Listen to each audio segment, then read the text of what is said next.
Fantastic. How you doing, folks? I want to say welcome to the December general meeting of IND, the Independent Neighborhood Democrats. We're very glad to have you.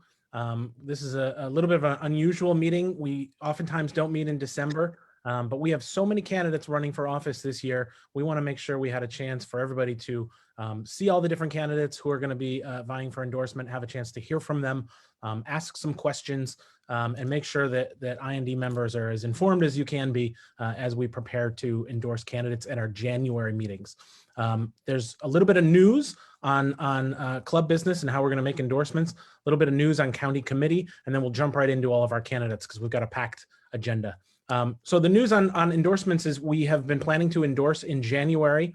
As probably many of you know, we now have so many candidates who've entered the various races that there was a lot of concern from folks that we might not have enough time during that one meeting to discuss everybody and adequately vet everybody and endorse in all the races. So we're adding another meeting in January to make endorsements. So it's going to be January 21st. And then January 28th. So it'll be the 1 week later as well. We will discuss candidates. We will make endorsements on those 2 dates, and watch your inboxes for more information about that.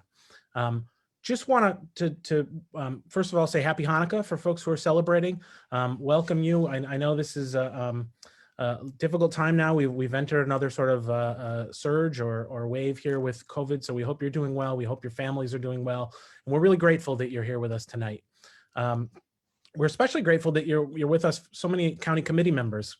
We had a meeting last night, and I say last night, it started at noon yesterday, went 13 hours. It's a pretty intimidating number, but I think if we all band together, we can beat it. I think we can do more than 13 hours tonight if everybody's up for it. But I thought it was, it was frustrating. It was confusing. It was stressful. It was infuriating, frankly. It went 13 hours, but was ultimately victorious. We accomplished some good. And I thought our district leaders here in the 52nd did a particularly good job. I was very proud of them, of Josh Scaler, of Jesse Pierce. We have them here tonight, and I wanted to ask them just briefly to speak a little bit about that meeting, and then we'll get into our various candidates. So Josh and Jesse, first of all, fantastic job representing the 52nd last night at County Committee. Maybe just a few words on what went down. Yeah, thank you, Jason. Josh has very graciously given me the floor, and I know the 13-hour meeting was a joke, but it's too soon, and I've been triggered. But I do want to say thank you. At least just a big thank you to the team behind the scenes here, because you don't know what you have until it's gone, including a well-run meeting. So thank you all for all your work here at IND. 13 hours is very difficult to summarize in just a few minutes, but I do just want to hit the highlights, and that we knew it would be a difficult meeting to organize and run. We didn't know that it would be as atrocious and as much of a train wreck as it was. I think few key things to point out just in terms of respect for people's time and how it was run. The meeting, it didn't allow people to see who was in the meeting unless you had privileged access, which only a few had. And then there were just many times where Josh or myself or any other people wanted to, raise our hand and be called on, and just had to sit and wait. So that there was just a lack of control in terms of information or being able to raise a point of order, a point of clarity into what's going on. But I think a few things that we found out is that, there's just a really great team. There were a lot of people involved last night, and I don't want to bury the lead. It ended up in a good side for us. We got a lot of really key reforms there at the end. And even though the entire meeting was a struggle. And so I do want to call out, of course, co-leader Josh Scaler, but also a lot of the reform leaders, reform district leaders, including new district leaders like myself, Doug Schneider, who's not new, but Christina Napoltarski, Sammy Namir, Julia Pena, and others, and Marianne Alexander from New Kings Democrats. But I think the big thing in terms of reform, so I'll get to the point, there were 6 major reforms that were passed last night. One is to limit the amount of proxies or the amount of votes that people can hold to 20, which is a big deal. It also forces some key financial governance over the party. I think we all remember the financial resolution and wanting the party to be more transparent about the financials. This does force that issue. It also reinstates the second annual county committee meeting, which was removed due to budgetary reasons and others, so that it forces more participation. We also remove the COVID-19 restrictions where county committee members' votes default to the district leader. So instead of people opting in to give their proxy, right now it's a situation where a few people can hold a lot of power, including Josh and myself, which we voted against those rules when they were instated.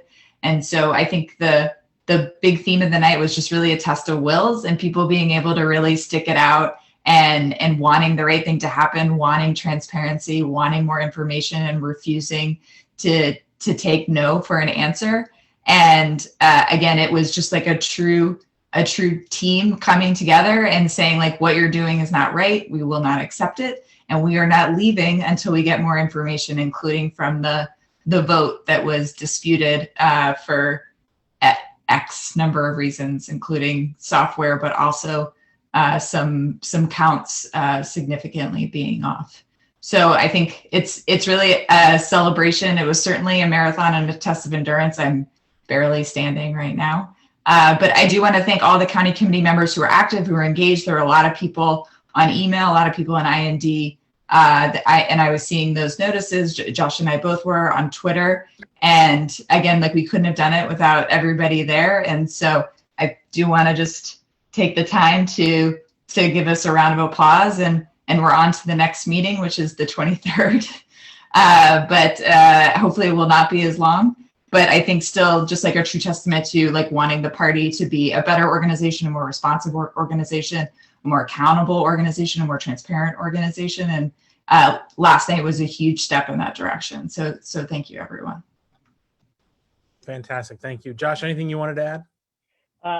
Just super quick. Thank you, Jesse. I'm not going to belabor any more points, but I just want to say 2 good things and 1 not so good thing.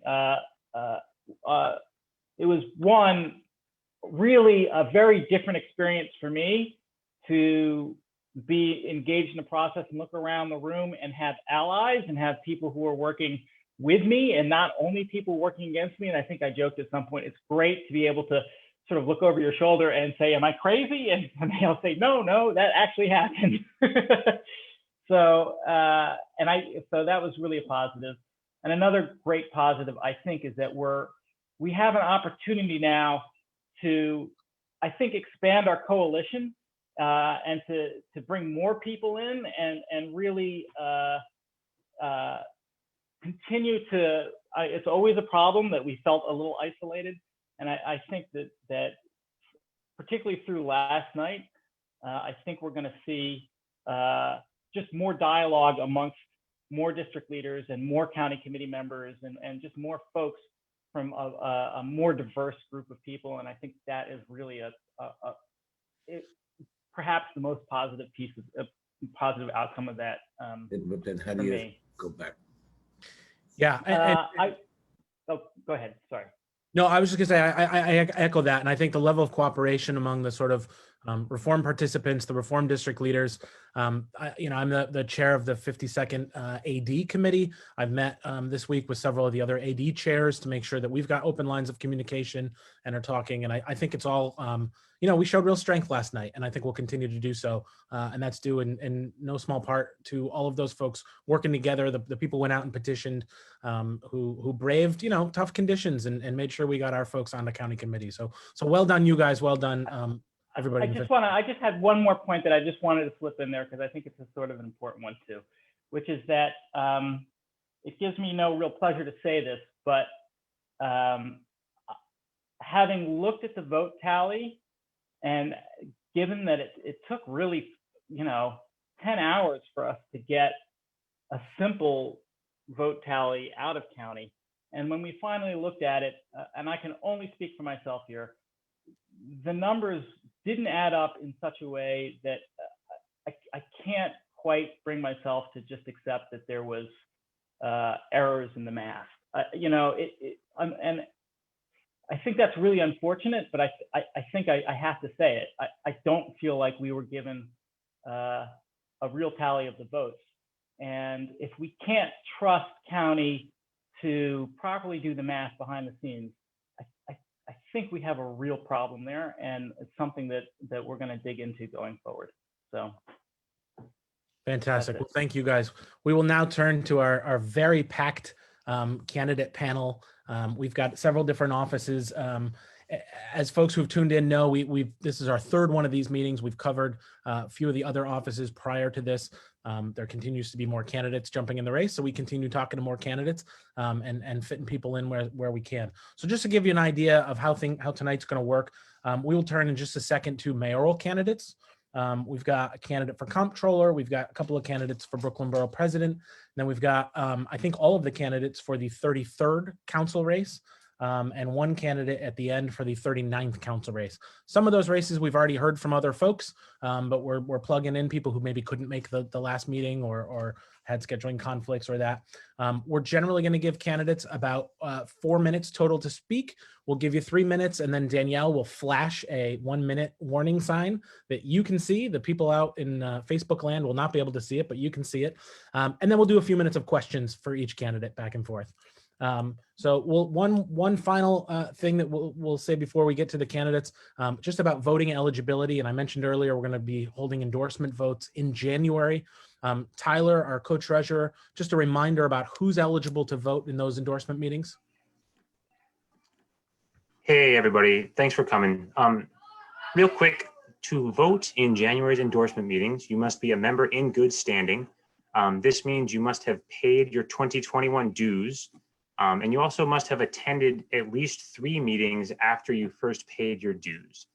So for longtime members, that 3 meeting count doesn't really, it's not too hard to meet. Most folks have met it.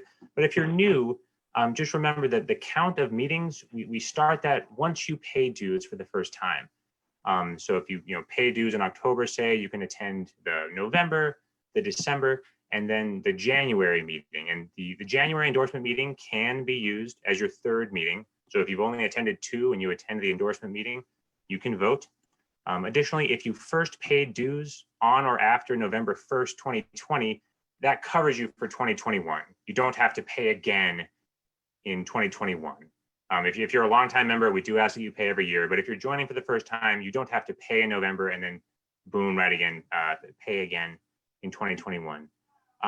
Finally, I'm borderline begging you, please reach out to us if you have any questions. We don't want to have confusion on the night of the endorsement. That's stressful for me, it's disappointing for you. So Alyssa included mine and Jesse's email and my phone number actually in the email.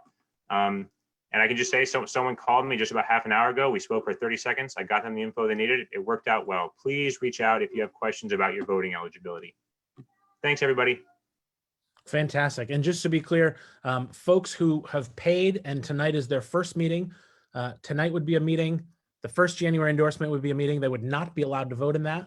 The second endorsement meeting in January would be their 3rd. They'd be allowed to vote in that. Anybody who pays or joins after tonight would not be allowed to vote in either one of those meetings. Correct. Perfect. And if that confuses anybody, please see Tyler's email address and phone number. He seemed surprised we included that. It was with permission. With permission. It was all good. And we're very happy to get this figured out because we don't want confusion on the night of endorsement. So with no further ado, we'll turn to the mayoral candidates. I'm going to try and go roughly in the order that people arrived. Seems like the fairest way to go. I saw Zach Iskell first, or Iskell. You tell me if I'm pronouncing it wrong. Zach is a combat. Iskell. Yep. Very good. Zach's a combat veteran. You got it right the second time.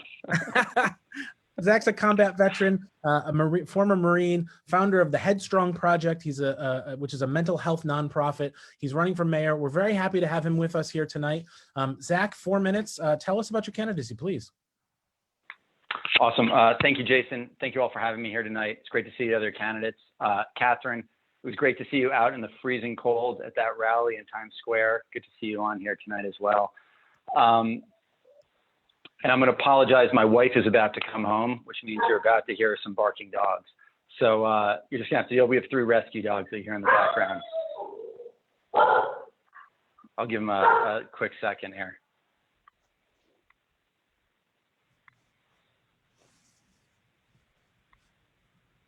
So, you know, I think one of the reasons, I think most importantly, I'll just start talking about why I'm running. I'm running because we're running out of time. We're going backwards, we're not going forwards.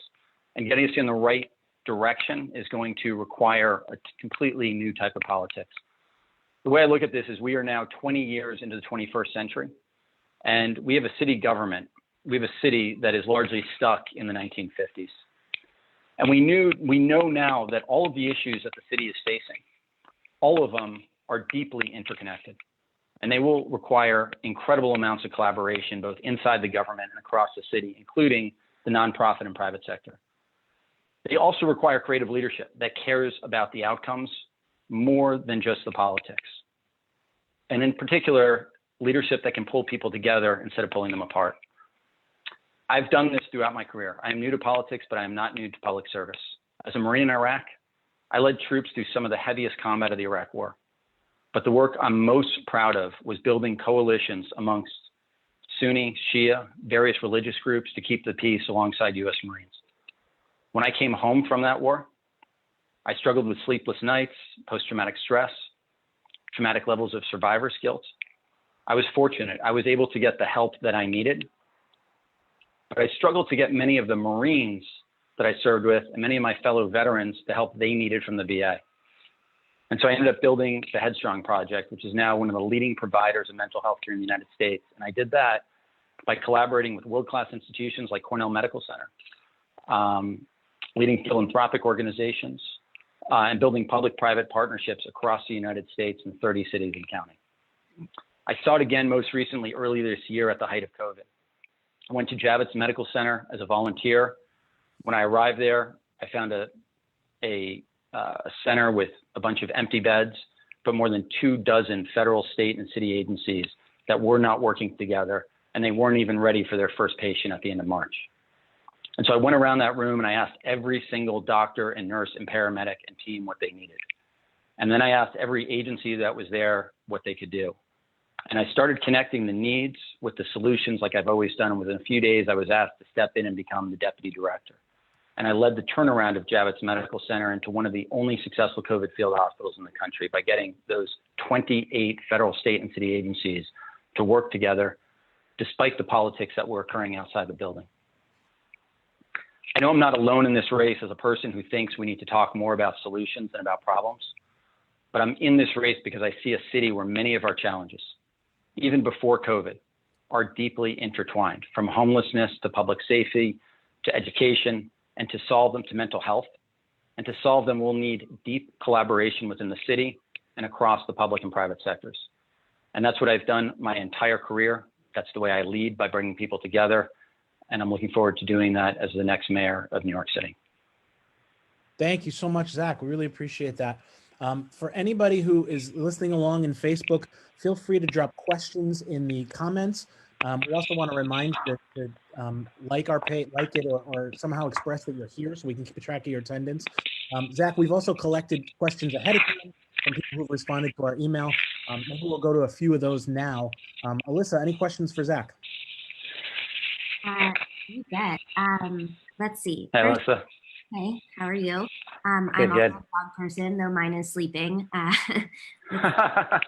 So first up, how would you focus the city's post-pandemic recovery for both small and big businesses, especially since the federal stimulus plan does not currently include money for state and local governments? I think you're muted still. Sorry. Was that a good answer to the question? I'm kidding. So it's such an important question. We've already lost about a third of our small businesses. We are in danger of losing over half of our restaurants.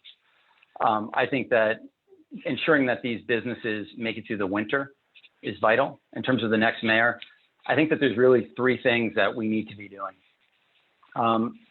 Number one is we need to make it easier to start a business in this town, and particularly retail businesses and restaurants. They are overburdened with regulations, inspections, fines, and fees.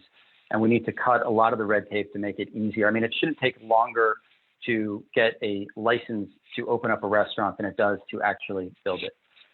I think number two is, and this might sound a little silly, but especially when and I think part of this is also depends on what type of small businesses and restaurants you're talking about. But if we're talking specifically about retail and restaurants, one of the things that is so important is that we don't make this city boring. We need to invest in our art and our cultural institutions. We know there have been economic studies that have shown this, that if you put a cultural institution in a neighborhood, like a little garden, small businesses and restaurants start to flourish because of the foot traffic and because people going in and out of there. So we need to create sort of that demand for these small businesses. And then I think we also have to find creative ways of financing them. We need to make it easier for people to start businesses by enabling them to have access to capital through community banks and even through creative financing mechanisms through the city itself. Another question, maybe, Alyssa? Yeah, of course. Let's see. So another IND member asked, we've seen the trouble our current mayor has had cooperating with the governor. What is your relationship with Governor Cuomo, and how would you approach working with him? Yeah. So I worked for him when I was at Javits Medical Center. I went there. I ended up there because a good friend of mine from the Marine Corps was the number 2 guy running state operations for the state of New York. I was sitting at home. I wanted to be helpful. I called him and I said, what can I do to help? He said, go to Javits Medical Center, make yourself helpful. And that's how I arrived there. I ended up working for the governor's office where I was there. I have a great relationship with many people that work for the governor. I think the governor is looking for 2 things. He's looking for a mayor that he can work with who's not going to be doing petty stuff. And I think he's looking for a level of confidence. And I think one of the things I've learned, in leading through crises in my life is you have to find, even when people, you don't think that there's any way that you can agree with them or you're sort of at loggerheads, you've got to find sort of that one thing that you start with that you can agree upon. And I think no matter what issue you're talking about, you can do that with the governor. He's looking for the outcome more than just the politics of this. And I don't think that's difficult to do. So maybe one more quick one, Alyssa? Quick questions. Let's see. Make it an easy one, Alyssa. Like, what kind of flavor ice cream do I like? We'll go for something a little tougher than that, but still quick. Have you received any endorsements that you think may help voters understand your values? My first endorsement was from a woman named Ryan Mannion. I'm a Democrat. She's a Republican mayor of Doylestown, Pennsylvania. Her brother, Travis Mannion, was killed in Iraq. And she endorsed me the other week. It's not a New York City endorsement, but Ryan Mannion, somebody who started a national nonprofit called the Travis Mannion Foundation to honor her brother's memory by ensuring other veterans are able to serve their communities. And that one has particular relevance to me because one of the reasons that I've chosen to live my life this way in service is because when you've lost friends, when you've lost family, in the case of Ryan, it's important that you give life to your meaning. And Ryan's done that. And her endorsement, even if it's coming from a Republican, even if it's coming from a Republican mayor of Doylestown, PA, and not from somewhere in New York City, it means all the more to me. Fantastic. Thank you very much, Zach. We really appreciate it. Thank you, Jason. I think the next candidate for mayor that I saw who was here tonight was Ray McGuire. Ray is a business executive. He's the global co-head of investment banking at Citigroup, also chairman of the Studio Museum in Harlem. Ray McGuire, running for mayor. Thanks so much for being with us here tonight. Thank you, IND. President Jason Shelley, Vice President Pearlstein, and Hal Friedman. Thank you for giving me the opportunity to say a few words. My name is Ray McGuire, and I'm running for mayor because I have what it takes to lead us out of the economic crisis caused by this really horrible pandemic. I love New York. It's where I met my wife and where we're raising our 3 children. And the way I got to New York speaks a lot about the kind of mayor that I will be. I was born on the other side of the tracks in Dayton, Ohio. I never knew my father. I was raised by my single mother and grandparents, and at any moment in time, we had half a dozen or so foster children, and we lived across the street from the Howard paper mill that emitted fumes sometimes that were so strong that the only way we could breathe was to open up the refrigerator. My 2 brothers and I shared a bedroom, and one time all the rest of the children. We tried to pack them in. So when New Yorkers are getting priced out of their homes, I understand that. And as a mayor, I'm just going to talk about affordable housing. I'm going to make it one of my priorities. When I was in the 5th grade, a great teacher took a chance on me and encouraged me to transfer to a better school. I worked hard in and out of school. I worked as a day laborer on a construction site. I dug footers. I laid tile. I changed bedpans in the hospital. And with the help of my mother and our scholarship and scholarships that we got in financial aid, I was able to get my bachelor's degree and then go on to get 2 graduate degrees from Harvard. And I can remember taking my diploma home to my grandfather, whom I'd never seen shed a tear. And he saw that degree and he shed a tear, which recognized and represented for him what he'd always tried to accomplish. In a word, my life was transformed by education opportunity, and that's why I'm so committed to make certain that every child in this city gets the same opportunities that I had. I want to expand early childhood education so that every child by the end of the 3rd grade can read. I'm going to hold myself accountable for that. When I came to New York almost 40 years ago, we're just pulling ourselves out of what was the great financial crisis. It's the biggest than we'd ever seen in New York City. I went to Wall Street and worked my way up. And as my mother said to me when we were starting out, you got to be better in order to be equal. And so I applied that. And I want that business experience where I've managed budgets that are larger than many state budgets. I want to bring that business experience together and to help create jobs and have these businesses survive. And I have a plan that includes the building of 500,000 jobs to build our infrastructure, to create broadband, to create affordable housing, to make sure that we fix the fractured bridges. But I have no illusions.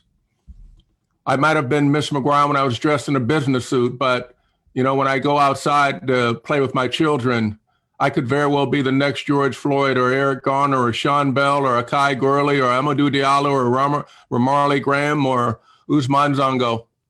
And that's why I'm committed to reducing crime in our neighborhoods with community policing, and at the same time, hold those bad cops, hold them available, hold them accountable when they cross the line.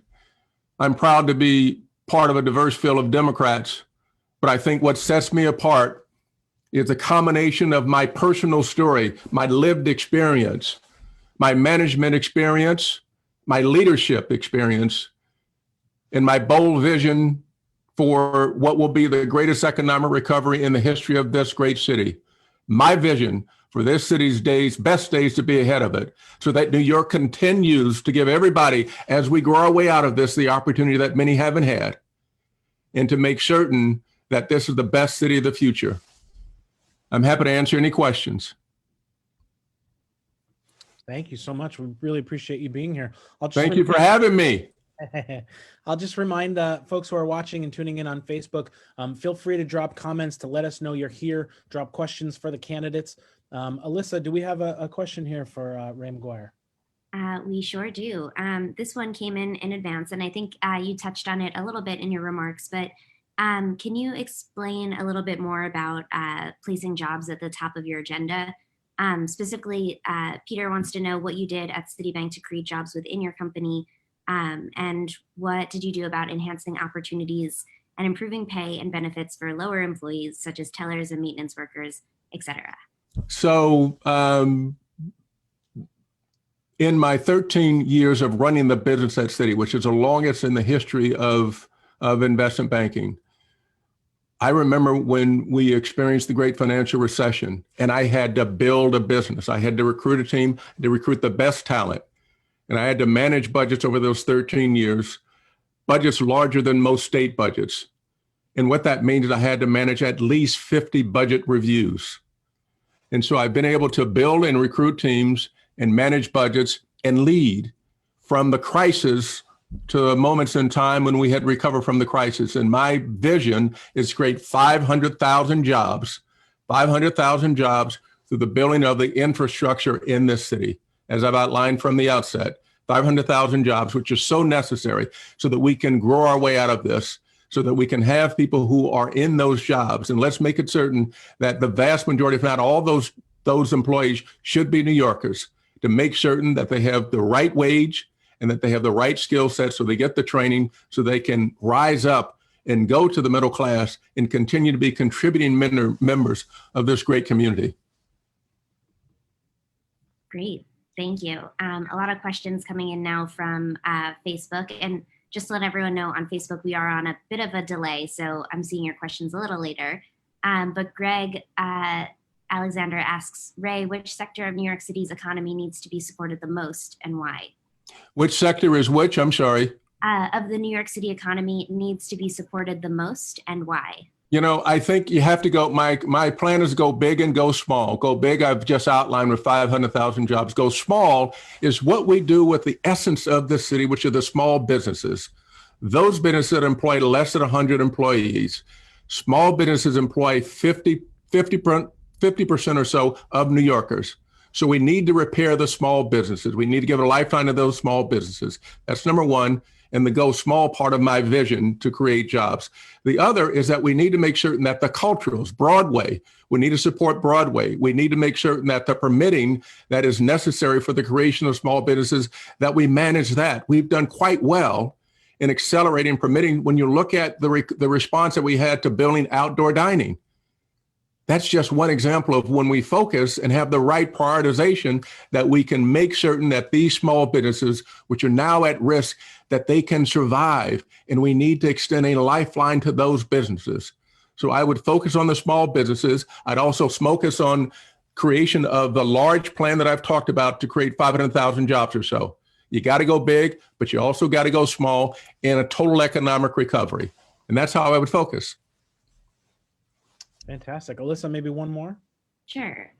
Let's see. Julia wants to know if you can tell us what your concrete plan is to address systemic segregation in the New York City public schools. So education, as I've outlined, is the way I got here. I wouldn't be here without education. So I'm so focused on education. There's a triangle. The triangle exists, the child, which is at the center of this, the parent or the caregiver, and the teacher. And we need to focus on each one of them. My plan is what I call cradle to career. Quality education means that we start pre-K is good. We need to start before pre-K, 0 to 4, to make certain as these children are developing, they're learning. Because often when they get to pre-K, they're not prepared. They're behind. So I want to make certain that we have that prepared. Number 2 is I want to make certain by the end of the third grade, every New York City child can read, because up to that point, they're learning to read. After that, they're reading to learn. So we need to make certain that they can read. And then I make certain that at the beginning of the 6th grade, that we give them the option. They can either learn to be a coder, a planner, an electrician, a welder, whatever their choice, they get an option. So by the time they graduate, we got a 25% graduation rate, so I want to ensure that we increase that graduation rate. But by the time they graduate, they can either get a job or decide to go to a 2 or 4 year college. So it's cradle to career, quality education, independent of the zip code. We need to ensure that we have quality education across the spectrum of kids. And that's why it is so important that these children, especially the ones who look like me, have the same opportunity and have the teachers who identify them. I was lucky to have the teachers who identify them so they get the same opportunities that I had to appear before such a great audience as this. That's why it is so important to be focused on education. Thank you much, Ray McGuire. We appreciate you coming tonight. Well, thank you for having me. We've got 2 other mayoral candidates. I think the next one I saw was Catherine Garcia. Catherine was recently the commissioner, New York City Department of Sanitation. She has also done other duties during the COVID crisis for City Hall, working on the food issues in New York City. She's now running for mayor. Catherine Garcia, thanks so much for being here with us. Thank you so much for having me. I'm thrilled to be here and good to see many familiar faces. As you said, I've been the go-to crisis manager over the last few years, which is why I was named the food czar and put together a completely virtual team from almost an alphabet soup of agencies and created the culture to make sure that we delivered over 130 million meals by the end of September when I stepped back. But I also served as the interim chair of NYCHA and have a deep understanding of what it really feels like within those developments and what it's going to take to fix them. And in addition, I was also the lead czar and really tackled the issue of childhood exposure, primarily to lead paint, which can damage them for the rest of their life developmentally. In the first year, we saw elevated blood lead levels go down by 20%. And as some folks have said, I'm the guy who can't say no to a tough gig and then gets it done. I am also a lifelong New Yorker, and I have to say, the only one on today who is born and raised in Brooklyn, grew up in the streets, knows how to play kick the can and Skelzy and hot peas and butter, educated in our public school system. I know how great public schools can be in the city of New York and what it will take to make sure that every child receives the kind of education I did from public school. I did not move far away from the nest. So I now live 2 whole blocks from my mother, though she did not call me as she was supposed to shovel for her today. And there were some complaints about back challenges, but she was able to raise me and my 5 siblings in Brooklyn and have a middle-class life, have a life where they knew it was not always easy, but could provide for their kids and be able to send them to school and see them into adulthood. And it's what I have done. My children were raised in Brooklyn and are still in Brooklyn, at least for now. But I am very excited to have them close as well. I know that we can recover better than we ever had before, but it takes real leadership. It's going to matter who sits in City Hall to get this done. And on day one, my top priority is a strong recovery, but that requires excellent basic services. I understand how agencies work and how they deliver for the public. And then finally, we have to keep our eye on the ball in the long term for climate change. But to deliver on the recovery, we have to have an experienced hand at the wheel, someone who really knows how to get it done.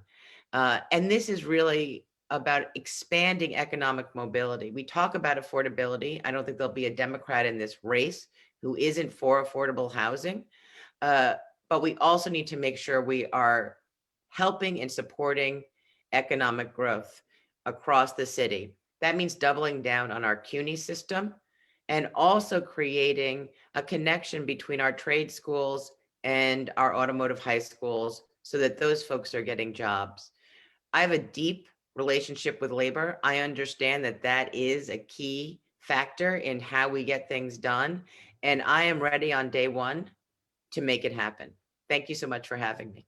Fantastic. Thank you. And you may not have gotten to shovel today, but I did know the streets look pretty good. So you left them in good shape, I suppose. Yeah. No, I shoveled my own sidewalk at like 5:10 this morning, but I did not get to shovel Mom's. And yes, I actually called someone and asked them, how long do you have to be out of the department before you stop worrying about snow?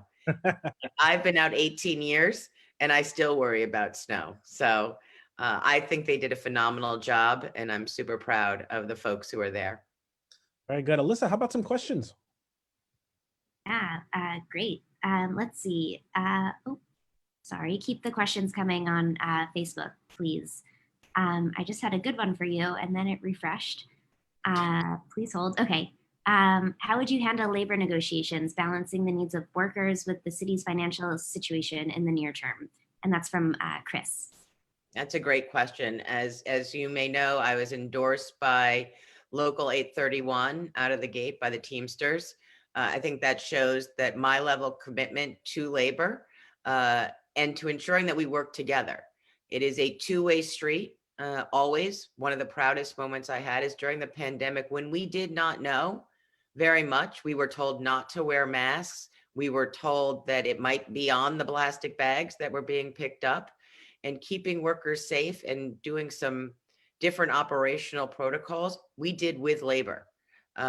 So my approach in terms of the challenges of the fiscal crisis is we need to sit down and reconstitute labor management committees that have significant productivity goals assigned to them and get the best ideas and make sure that we are working it out together. They want us to do well, We want to do well. We're on the same page.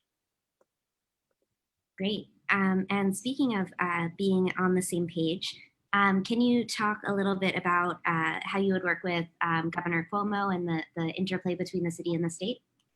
Certainly. So I've been a regulated entity of the state for most of my career in government. When I was running the water and sewer system, they have a lot of requirements for you, as well as when you're at sanitation. Both the Department of Environmental Conservation has a lot of authority over what you do on a day-to-day basis. And we were able to work very effectively together. We all care about the environment and providing great service, but we also have to be aware of the fact that it's not only the governor's office, but it's also our state elected officials, and being in constant contact with them so that they know what we want to do. We are a creature of the state. They have a lot of power. We need to advocate for ourselves, but we also need to really work in cooperation. And as I would say, as the city goes, the state goes. And as the state goes, the city goes. Very good. Alyssa, maybe one more quick one. Sure. I like that other question about the endorsement. So let me pull that one up. Have you received any endorsements that you think may help voters understand your values? Certainly. So I think the endorsement by 831 shows my commitment to working people and shows my commitment to working and listening to them. And it is about respect. We need to have more union jobs in this city. They are middle-class jobs. They make a difference to a family. I would say one of the biggest life-changing events for any young person is if they pass and get a job at the Department of Sanitation. That bumps them right into the middle class and changes the scope of their entire life. And it's also a great place, but hard job, but a great place. And so I think that really shows my commitment to making it work and not being antagonistic with people who are also stakeholders in the process. Thank you very much. We really appreciate you being here. Very hard job, but we are very appreciative of their great work on days like today. So yes, no, they did really well. Very good. Our next candidate for mayor and our last one for tonight is Scott Stringer. He's the current New York City Comptroller. He was Manhattan Borough President before that, an Assembly member. I think he's pretty well known to members of the club. And I'll just mention as president of the club that during his time as Comptroller, we have moved our meetings around. We have moved our dinners around. He has always found his way to us. So lovely to see you. Scott, please tell us about your candidacy. Oh, you're muted.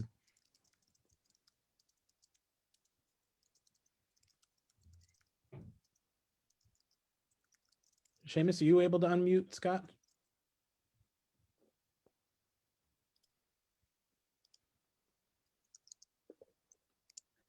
I don't think it would be a Zoom meeting if we didn't have one Zoom mistake.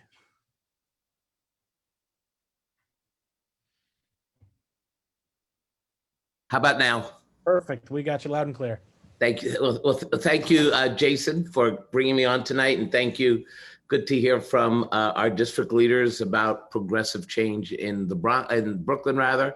And it's great to be at this meeting. Great to be here with my colleagues running for mayor and their important presentations. I also want to give a big shout out to IND for organizing and fighting and helping people build local civic participation. That work is now more important than ever because we are at a moment in history that we could never have imagined. When the pandemic hit in March, we were at 3.4% unemployment and we were on a record run of job creation. We had created 970,000 jobs over 10 years. And within 1 month, unemployment went from 3.4% to over 20%. Businesses were shuttered. New Yorkers were laid off. This was not the 2008 recession. This was not 9/11. This was as close to getting to the Great Depression that we only really read about. Our young people and communities of color were hit the hardest. Our restaurant workers, museum staff, our small businesses and nonprofits. All the while, tens of thousands of New Yorkers got sick or died from this terrible, terrible virus. A virus that discriminated against people of color, against our grandparents and elderly parents, and our most vulnerable neighbors. Included in that count was my own mom, who died at a hospital in the Bronx. And today, more than 1 million New Yorkers are out of work and staring down a second wave. Futures are hanging in the balance. And we cannot reopen the city the same way we closed it. The mission of the next mayor must be to build New York back better than before. To turn the page on the status quo, we're going to have to back up our progressive words with progressive action. We need a mayor with the vision to bring the change we need. A mayor who shows up, a mayor who follows through, and a mayor who walks the walk. That's going to require leadership at City Hall that can bring people together. And I'm so proud of the diverse and broad progressive coalition that has endorsed our campaign. We're building the kind of coalition we need to win and to govern, to bring that progressive leadership to City Hall. And I'm not afraid to take on a broken status quo. As many of you know, I've been doing that work for a very long time, ever since I stood up to Shelley Silver as a young assembly member. From my earliest days in the assembly, I fought for tenants and against the real estate lobby, even when that meant bucking my own party. As borough president, I was one of the first elected officials, certainly one of the first who looked like me, to call for an end of stop and frisk. I literally reformed community boards to breathe new civic life into our city. And I was the first New York elected official to call for a statewide ban on fracking, because I knew we couldn't let our water supply become a dumping ground for polluters. As controller, I've led the first pension fund divestment from private prisons. We pulled our investments from companies that specialize in caging people, separating immigrant families, and making money off other people's misery. I've now launched the largest divestment from the fossil fuel industrial complex, because the failure is on the side of big ideas in green energy, not big polluters. We've been at the forefront in the fight for big change and real diversity across corporate America.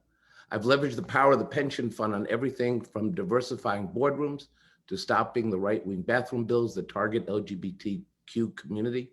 We stood up for women's reproductive rights, created the first ever government-backed abortion access fund right here in New York City. And we won our years-long campaign to install a chief diversity officer in every city agency, empowered with the mission to take on and root out systemic racism across city government.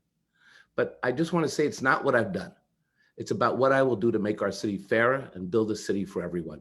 I have a specific 25-point plan to reinvigorate our economy and save our Main Street small businesses. I have a comprehensive agenda for workforce development. You see, we've got to upskill our workforce. We need free tuition at 2-year CUNY schools. I have a plan to begin transforming the process of police discipline for misconduct. And I've laid out a proposal, NYC Under 3, a bill sponsored by Senator Jessica Ramos, to bring the largest local expansion of childcare in the United States history. Together, we will push the envelope in what cities can do for working families. But to do this, I got to get to City Hall. And I'm running because I believe that we can be both progressive and competent. It's not mutually exclusive. Fantastic. Thank you very much for being here. Alyssa, do we have questions for Scott Stringer? We sure do. Let's see. So one question is, if the state and city don't receive large influxes of funding from the federal government, our budget could be in real trouble. What tough choices will you make to get our finances in order? Well, there's a short-term budget issue and a long-term. And a number of months ago, I estimated that our budget deficit for the coming year was about 4.3 billion. I actually think we're now at 3.8 billion in terms of the immediate budget crisis. To solve that, if I were mayor today, I would draw down 1.5 billion in reserves. I would create a 3% efficiency program across all city agencies that I think could realize $1.1 billion. Add to the fact that as controller, I've now refinanced city debt, taking advantage of low interest rates to the tune of $600 to $800 million. You put all that together, and suddenly we're very close pre-stimulus to balancing the budget. But make no mistake, the mayor should be working with labor and business to go to Washington the same way a different generation went in the fiscal crisis to get the stimulus money that we need. And it's not enough to get money that doesn't include state and local government resources. That has got to be our priority. It's necessary to bring the city back to life, but it's also about how we put other things on the table. We've got to remind people that we send $22 billion to the federal government, more than we get back as New Yorkers. We are the epicenter of the national economy. We've got to tell this story. But we also have to go to Albany and make sure that everything's on the table. Revenue raisers, making sure that people who have great resources and great success in our city pay more so that we can get through this crisis. Look, our frontline workers, nurses, doctors, MTA workers, teachers, many people died because they did their jobs. They're the frontline worker heroes, and I want others to be heroes. When you put together that holistic package, I do think we can move the city forward economically. It's a very daunting challenge. Alyssa, maybe other questions? Of course. This one is from Sari, and you touched on it a little bit, but she says, CUNY community colleges are central to your platform. Many CUNY senior college students are transfers from the community colleges. The senior colleges are at risk of collapse, and the burdens are falling on our most vulnerable students. What can you do to protect them and the people and programs that support them? Well, look, as we deal with our crisis and we receive that stimulus money, we must do everything to invest in our CUNY system. It is the centerpiece of any recovery. It's also the centerpiece of giving our kids the opportunity to get that degree and to move forward. The reason I'm starting with the community colleges, the two-year colleges, is because I think we need our young people to have an opportunity to have the skills that are going to be necessary in a post-pandemic workforce. You know, Ray mentioned it, and he's right. We need to invest in CUNY, and the way I would do it was provide free tuition and then get our kids certificates in telehealth and IT and the basic jobs that pay well, but give them the ability to find that work and not get tied down in a 4-year situation where they're taking care of their families. I think this is a great way to upskill our young and what will be a new workforce.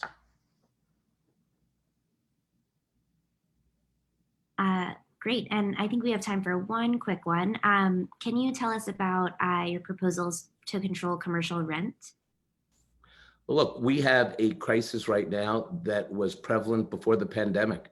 We went from having 5 million square feet of vacant retail space to over 10 million. That was pre-pandemic. I did the study that showcased that.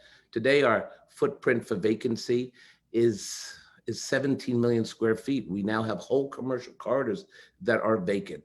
And as part of my 25-point plan, we have to do two things. One, we have got to give relief to small businesses. They need to have those tax breaks. They need to get the agencies off their back. We have to literally go store by store, community by community to go and find out what they need. We have to help them build their online platform because they're going to need that extra income. In terms of incentivizing new businesses into vacant corridors, we've got to also give the tax incentives to move entrepreneurship and small businesses back into our communities.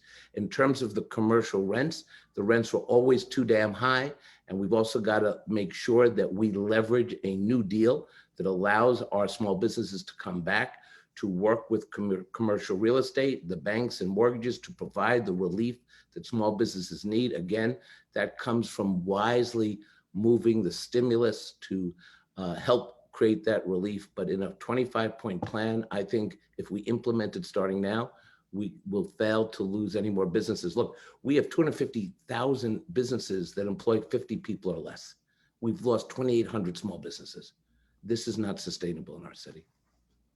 Thanks very much, Scott. And you mentioned 25-point plan. Alyssa, maybe we can send out all the candidates' websites and our follow-up email so people can really delve into some of that. I know this isn't the best format for 25-point plans or any sort of like that, but we want to make sure people have a chance. So thank you to all of our mayoral candidates. We really appreciate you being here, and we look forward to one of you leading the city. We were supposed to hear from public advocate candidate Jumaane Williams tonight. Unfortunately, he had an emergency, so he's not going to be able to join us. But we do have, we'll move right on to, we have one candidate tonight for comptroller. Brian Benjamin is a state senator from Harlem. He was previously an investment advisor. He was a chair of his community board, currently a state senator. Brian, thank you so much for being here with us tonight. Tell us a little bit about your candidacy, please. Perfect. Thank you so much to the Independent Neighborhood Democrats, Jason and everyone. Thank you for having me. So my name is Senator Brian Benjamin. I represent Harlem, East Harlem, and a piece of the Upper West Side. Got elected in 2017. My background, I'm born and raised in Harlem. My parents are immigrants, both of whom are retired on pensions. And I have spent time going to K-12 in New York City Catholic schools. I went to Brown University undergrad, Harvard Business School, and spent a couple of years doing a few things that are relevant here. One was I spent some time at Morgan Stanley, where I was an investment banker for a few years, and then I also spent some time in investment management. I would note that the number one job of the controller is to safeguard the pension funds for the retirees. There's $225 billion of pension fund assets that need to be managed. And I'm the only one running who has experience in that specific category. Afterwards, I spent a number of years building affordable housing right here in New York, in Harlem and parts of New Jersey. And that was a couple of things. One was rehabbing existing buildings that needed rehab and support, number of which actually have people who were formerly homeless in them, and also building new affordable housing for people who are low income or middle income. And I don't have to tell anyone on this call that we are in the middle of a serious housing crisis in New York City, affordable housing and homeless housing. I believe that the controller should have an investment portfolio that includes investing in working with the mayor on a strategic plan to make sure that we actually develop the amount of affordable housing that's needed at the income levels that are needed. And there's some investment opportunities for the pension fund there, but also looking at a number of hotels that are in a lot of cases near bankruptcy, and purchasing those hotels through a fund and converting them into permanent supportive housing, so we can finally get out of this business of this temporary shelter system that is way too expensive and is really unacceptable when you think about the cost of $6,000 plus per month for a family to be in temporary shelter. We can A, make some returns for the retirees, and B, deal with such an important crisis in a humane way, as opposed to shuffling people all over New York City. I also think that the controller has a couple other important roles. One is the controller is the person who audits and investigates city waste. Let me just say, as a premise, I believe that the controller has to hold the mayor and the city council accountable. I think the audit function is a very important function to do that. I look at a couple of areas that really need reimagining in the city of New York. One is we have to reimagine public safety. We have to look at the $6 billion police budget and think about how that is being allocated and what that means in terms of how we deal with issues of mental health, et cetera, et cetera. Also, I think we need to look at education in a very serious way. I represent Upper West Side, Harlem, and East Harlem. And north of 96th Street, the kind of public education we have is very different than that public education south of 96th Street. We need to look at that very carefully. We need to look at where the money is going. We have to look at District 75 schools. Those are all kinds of things that need to be looked at. The controller also makes settlements, also registers contracts. I think there's a lot of diversity concerns in terms of who's getting contracts. Small businesses don't get the contracts in the city of New York. We need to investigate that. We need to look at that in a serious way. So I'm looking forward to being a New York City controller and love to answer any questions that you have. Thank you. Thank you, Senator. A lot of important points. Alyssa, do we have questions for Brian Benjamin? Of course, it wouldn't be an IND meeting without questions, but keep them coming in through Facebook as well. We have a good question here. Comptroller Stringer, mentioned divesting from private prisons. Are there industries or businesses you think the pension funds should not be involved in? And conversely, what should we be investing in that it is not currently? Perfect. So I didn't mention in my speech that I actually was pushing State Controller Tom DiNapoli to divest fully from private prisons because we still had an allocation left there. And when I became a senator, I focused on that. I also believe that we should be divesting from fossil fuels. I think that I know the controller has a report that is coming out soon that will highlight sort of where the investments are across the portfolio and ideas of how we look to divest. I think the role of the next controller is going to be to implement that, which, by the way, when you're not the sole trustee, you have to convince pension trustees of that. That's going to be a big task, but one that I'm committed to. But I think as it relates to your question about what we should be investing in, I want to go back to what I said in my speech. You know, we should be investing in building more affordable housing where there's need. But that's not just affordable housing from a rental standpoint, from an affordable home ownership standpoint. There are a number of banks that do not want to lend to affordable home ownership, particularly in Black and brown communities. I think there are ways to do that with the pension fund that could be very interesting because I have experience with affordable housing financing. And I think we should, without question, be investing in permanent supportive housing. You know, you can make a decent return, and we can get out of this homelessness crisis that we're in if we're creative and thoughtful about how we do that. Great, thank you. And I believe you mentioned NYPD, but beyond that, or maybe add some more detail to, are there any particular agencies, programs, or other areas of government which you are most interested in analyzing or reviewing, an area you think would most benefit from comptroller review? Yes, I definitely think that I want to talk about for a second where the mental health initiatives and the NYPD come together. I strongly believe that in districts like mine, there are a number of cases where police are called for issues that are really mental health based issues. And we really have to look at how we are spending money and the intersection between the two. I don't have to tell anyone on this call about a lot of the concerns that have developed around Thrive NYC. I have a number of groups in my district who can tell you they don't know where the $1 billion went. I'm hearing that it wasn't a full $1 billion that was spent. That all has to get looked at very seriously and thoughtfully because people's lives are on the line. When the cops come to my district for a mental health issue and they don't know how to handle it, lives are lost, problems are created that should have never happened. And so for me, I think the life or death issues have to get addressed first. I think that's a very important one. And also you need to look at NYCHA. How are we spending? How are we dealing with the capital budget needs? How are we looking at the fact that I have one of the most NYCHA of any senator in this state, and we have a number of situations where people are not getting services right now. I have to get off this Zoom call and deal with the fact that one of my developments doesn't have heat and hot water. If NYCHA was a private landlord, I don't know what we'd be doing to them right now. So we have to really address those issues, and I think the controller has $70 million budget, over 700 staff members, can really put that to work in order to address and highlight some of the important issues that we're dealing with in this community. Fantastic. Thank you so much, Senator. Really appreciate you being here with us tonight. Thank you. Now we'll move on to Brooklyn Borough President candidates. And I'll just mention before we do that, if you're here and you're watching, make sure you put a comment in the Facebook page, like the post, do something to indicate that you're here. I did get a question from somebody who says, I'm streaming it, but I don't have Facebook. I can't do that. You can feel free to reply to our email that was sent out, the club email, or maybe I'll drop my email in the chat there, and people can see it and send me an email directly and just let us know you're here. We want to make sure we're capturing everybody who's here and make sure we have it so they can vote for voter eligibility purposes.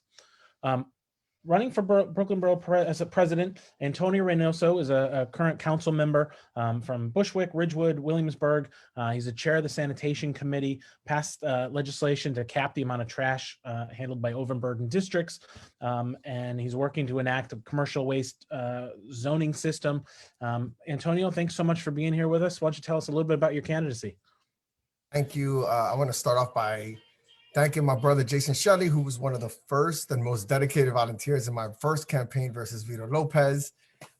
So I just want to thank you for all the work you did in my campaign. And you see other faces here that were very important to that campaign and wouldn't have been successful without you guys. I see many folks here that are also very vital and important to the growth of progressive politics in Brooklyn. So I truly am grateful for the work that IND has done. I would be foolish not to acknowledge the great work that Assemblymember Joanne Simon has done at cultivating leadership and in helping lay the foundation of a premier reform civic-minded club like NKD. Honestly, I wouldn't come here and think that I would be able to match the work and investment that the assembly member has dedicated to this club. So I actually want to take advantage of ranked choice voting and ask to be considered as your second choice. I'm a member and a founder of your sister independent club to the north, New Kings Democrat. I'm proud of the work that we've both done to bring meaningful change to the Democratic Party. Yesterday's 13-hour, 2-day event is a perfect example of our organizations working together. I find myself working alongside Assemblymember Joanne Simon constantly on issues that are extremely important to Brooklyn. So this wouldn't stray far from that. I think when it comes to choosing the next borough president, that we're cut from the same cloth. Since the beginning of my time as a council member, I've looked to find real solutions to real problems. I'm the author of legislation, which Ray McGuire mentioned, legislation that has reshaped our streetscape and assisted restaurants with outdoor dining. I like to think outside of the box and really present real solutions for real problems. And that's an example of being able to actually present something that is tangible and actually helps people during the COVID crisis. And I was able to do that as a city council member. Alongside Commissioner Garcia, who's also here, I was able to pass arguably the most significant environmental justice legislation in waste zones that will reduce vehicle miles traveled by 1 million in the city of New York, while also improving the lives of its workers. I speak to those two pieces of legislation as only a bit of how I work. I want to pass meaningful legislation, not legislation that is mostly reporting or things that won't affect the lives of Brooklynites every single day. I also passed the Right to Know Act, which was the beginning of reform for the police, the NYPD here in the city of New York, changing the everyday interactions that are happening on the ground by people that look like me. Wanted to make sure that cops were able to present consent to searches when there's no probable cause or reasonable suspicion. I'm also a member of the city council who voted against the budget and actually does believe in defunding the NYPD. The safest neighborhoods in our city are the ones with the least amount of cops, but have the most resources when it comes to housing, healthcare, education. And that's the money that we should be spending in poor neighborhoods, not more cops that tend to enforce poverty and police poverty. And that's what I stand against. As your borough president, I'm looking forward to bringing back a little bit of the Marty Markowitz. I want to be a cheerleader. I'm a big Brooklyn Nets guy. I want to make sure people know, put Brooklyn on the map as the progressive capital of the world. It's very important that we finally hold that banner up high, and I want to be the person that does that. I want to reform the community boards in a significant way. I want to be the Gail Brewer of Brooklyn, is what I say. Gail Brewer has laid down the foundation for how we should be working to really reform clubs and make them have a higher standard. Reform community boards to a higher standard with education, information, and just a higher caliber of volunteers for community boards. And I will end this, that's my son in the background, I apologize.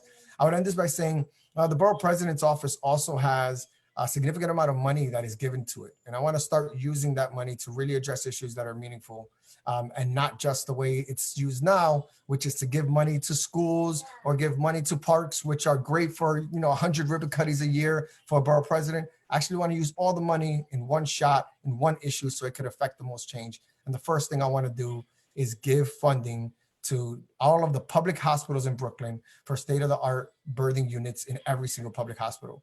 The death of Black women when going through birth is actually one of the biggest crises we have in New York City, in America.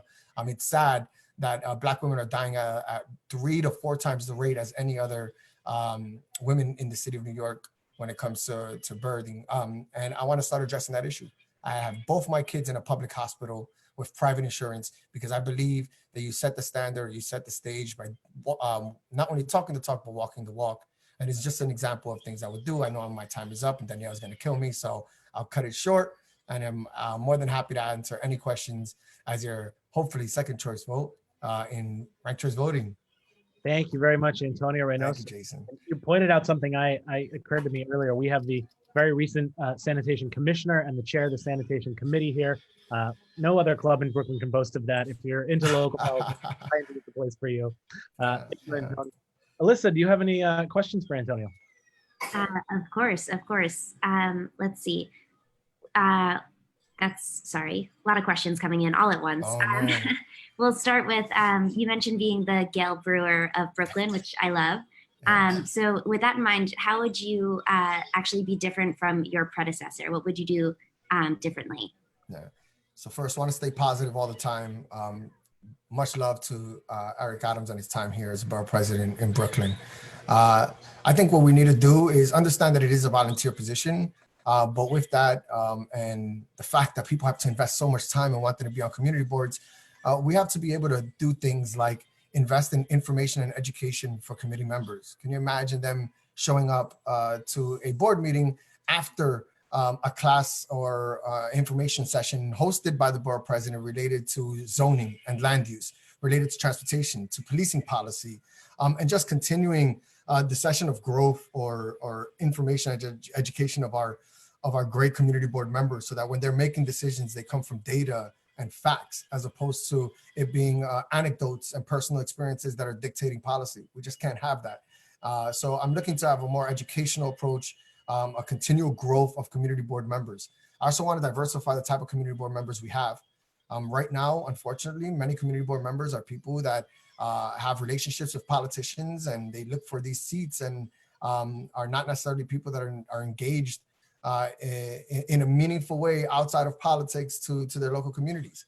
I want resumes from people in different walks of life, in diverse walks of life, whether it be income, race, demographic, the demographic, or in locational demographics. I want to diversify it that way. I'm going to add a lot more transportation folks, especially bike-friendly people, to community boards, but also want to talk about people that will find real solutions to development. I think we all have to grow. Growth is good, and I think we can do that the right way with the right people. So I'm looking to really diversify community boards. Thanks very much, Alyssa. Maybe one more for Antonio? Sure. So many to choose from. Let's see. What would you need to accomplish for you to consider your term as borough president a success? Oh my. That's a tough one. That's a great question. I want to be perfectly honest. As a poor brown boy from Brooklyn, to be able to represent the borough that is giving me everything, and I want to be very clear, I was on welfare, food stamps, Section 8 housing.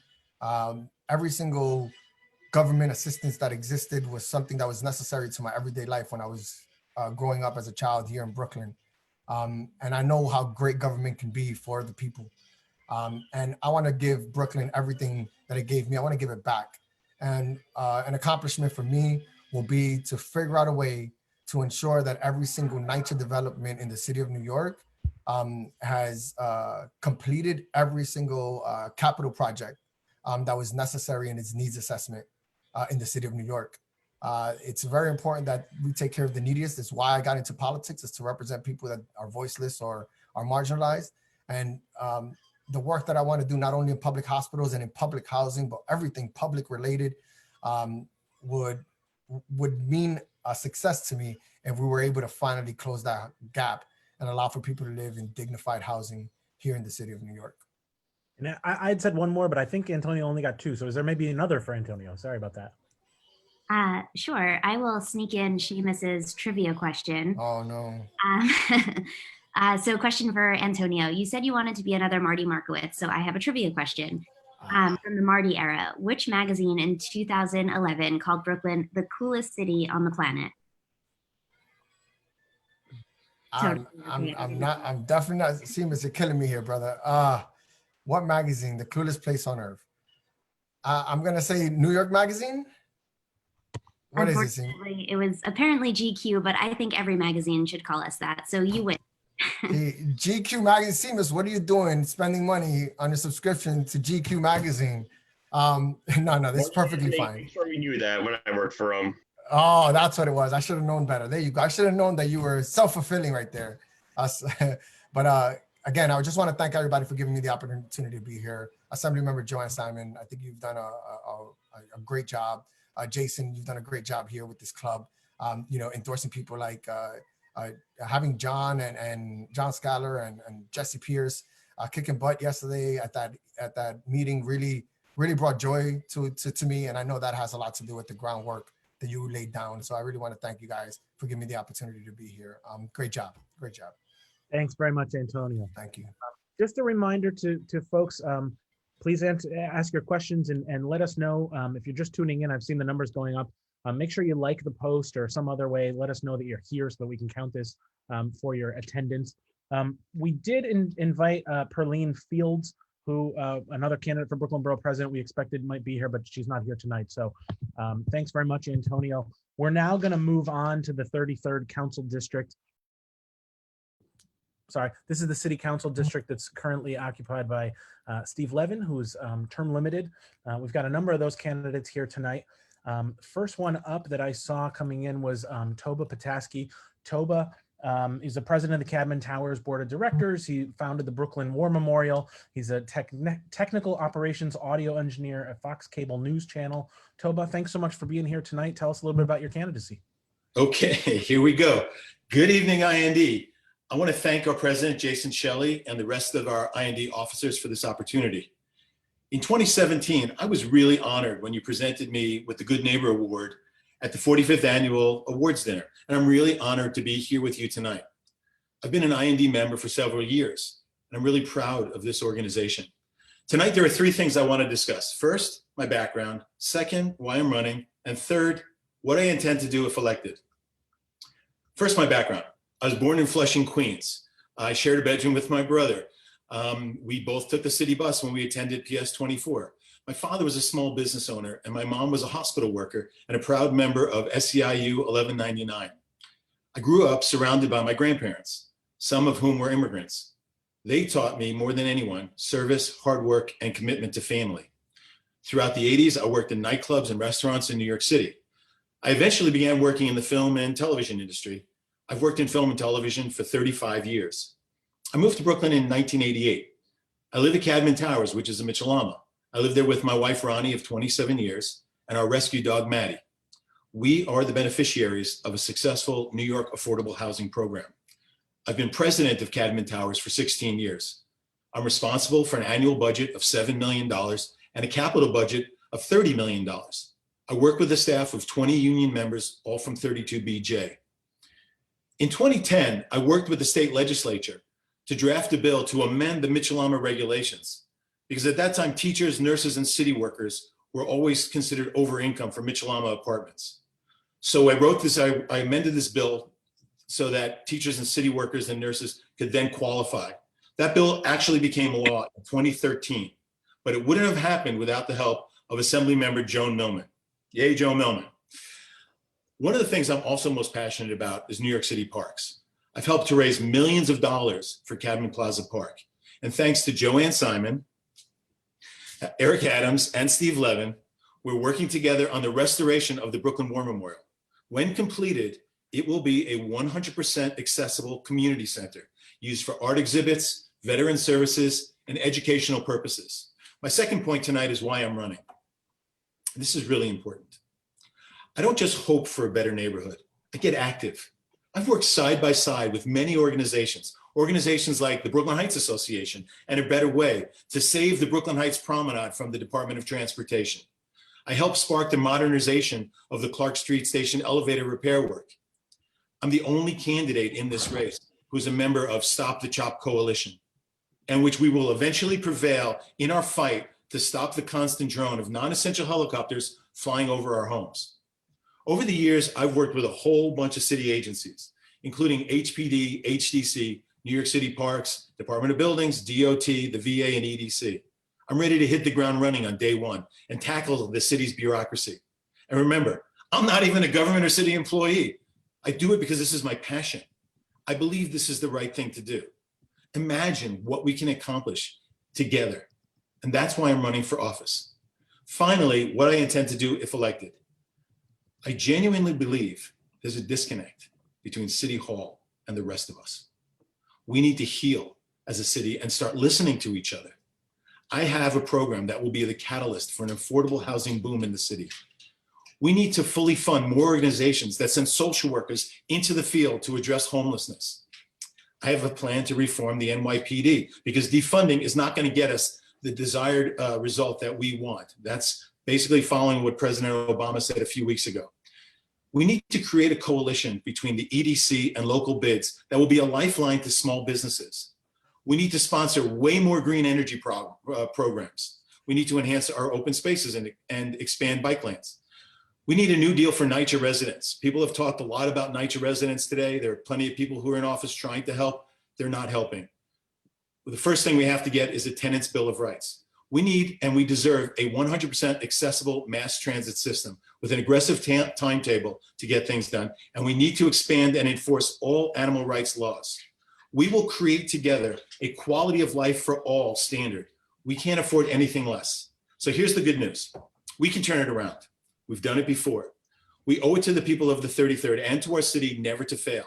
So instead of this one-time speech, let's make this the beginning of a larger conversation. I'm asking you tonight for your support and your endorsement. This is our city and this is our home. Let's work together. Thank you for your time. Thank you very much, Toba. And I'll just say here to cheers, Joan Millman. Absolutely. And Joanne Simon. And Alyssa, how about some questions for Toba? Of course. Let's see. So what can the council do to ensure that adequate city services are able to support all the market rate housing? Sorry, someone asked another question as I was reading. Starting over. What can the council do to ensure that adequate city services are available to support all the market rate housing current under the construction in the 33rd district and elsewhere? Okay, so this is a great question. This is right up my alley because by default or by design, whatever, I happen to be an expert in affordable housing. I can't do anything about market rate housing, but I can talk to you about affordable housing. The plan that I have, and I've been working with the city in revamping the HDFC program, which was created in 1966 for low-income families. I'm currently expanding this with the city, and I've talked to developers. We can build full-size buildings, not like the system that we have now, where we have 100 market unit apartments and then we have 10 affordable units. That's no good. That has to be out. I live in Cadman Towers. It was built with 421 units and we have 421 affordable units. And same thing with 140 down the block and Lindsay Park. We can do it and we can build affordable housing at very little cost. This is really important. At very little cost to New York City. How about that? Great, thank you. Several members have raised the question of your employer, Fox News. Right. So can you just talk a little bit about how that professional experience lends to your work in the city council? So I also worked at the Maury Povich show, and they never gave me a DNA test to see if I'm the father. And I also worked at QVC. I don't want to be responsible for that either. So I'm glad you asked, and it's a legitimate question, and I get it every once in a while. So I'm a technical operations person. I put microphones on people. If COVID hadn't happened, we would be in St. Francis tonight, and someone would have set up microphones for all of the candidates, and that would have been me. That's what I do for a living. So no one should think that I am involved with anything like this. To that point, I could just tell you, because people know me by my experience, people are surprised when they find out that I'm a sound engineer. They think that I work for the city. They think that I have a government job already. When Mayor de Blasio's office contacted me and asked to write a letter of support for their housing program, they didn't care about where I worked. Or when Steve Levin called me about boilers for NYCHA, because I've installed boilers here, nobody cared about where I worked. Or when I petitioned for Jesse Pierce recently, nobody cared. So I hope that nobody really makes a judgment about me because of that. That's not my politics. My politics are right out on the street with me in the rain, campaigning for Andrew Guinardis and Max Rose. That's who I am. That's where my heart is. And everybody should know. We do have a month before you guys make a decision. And if anybody has any questions about that, please reach out to me.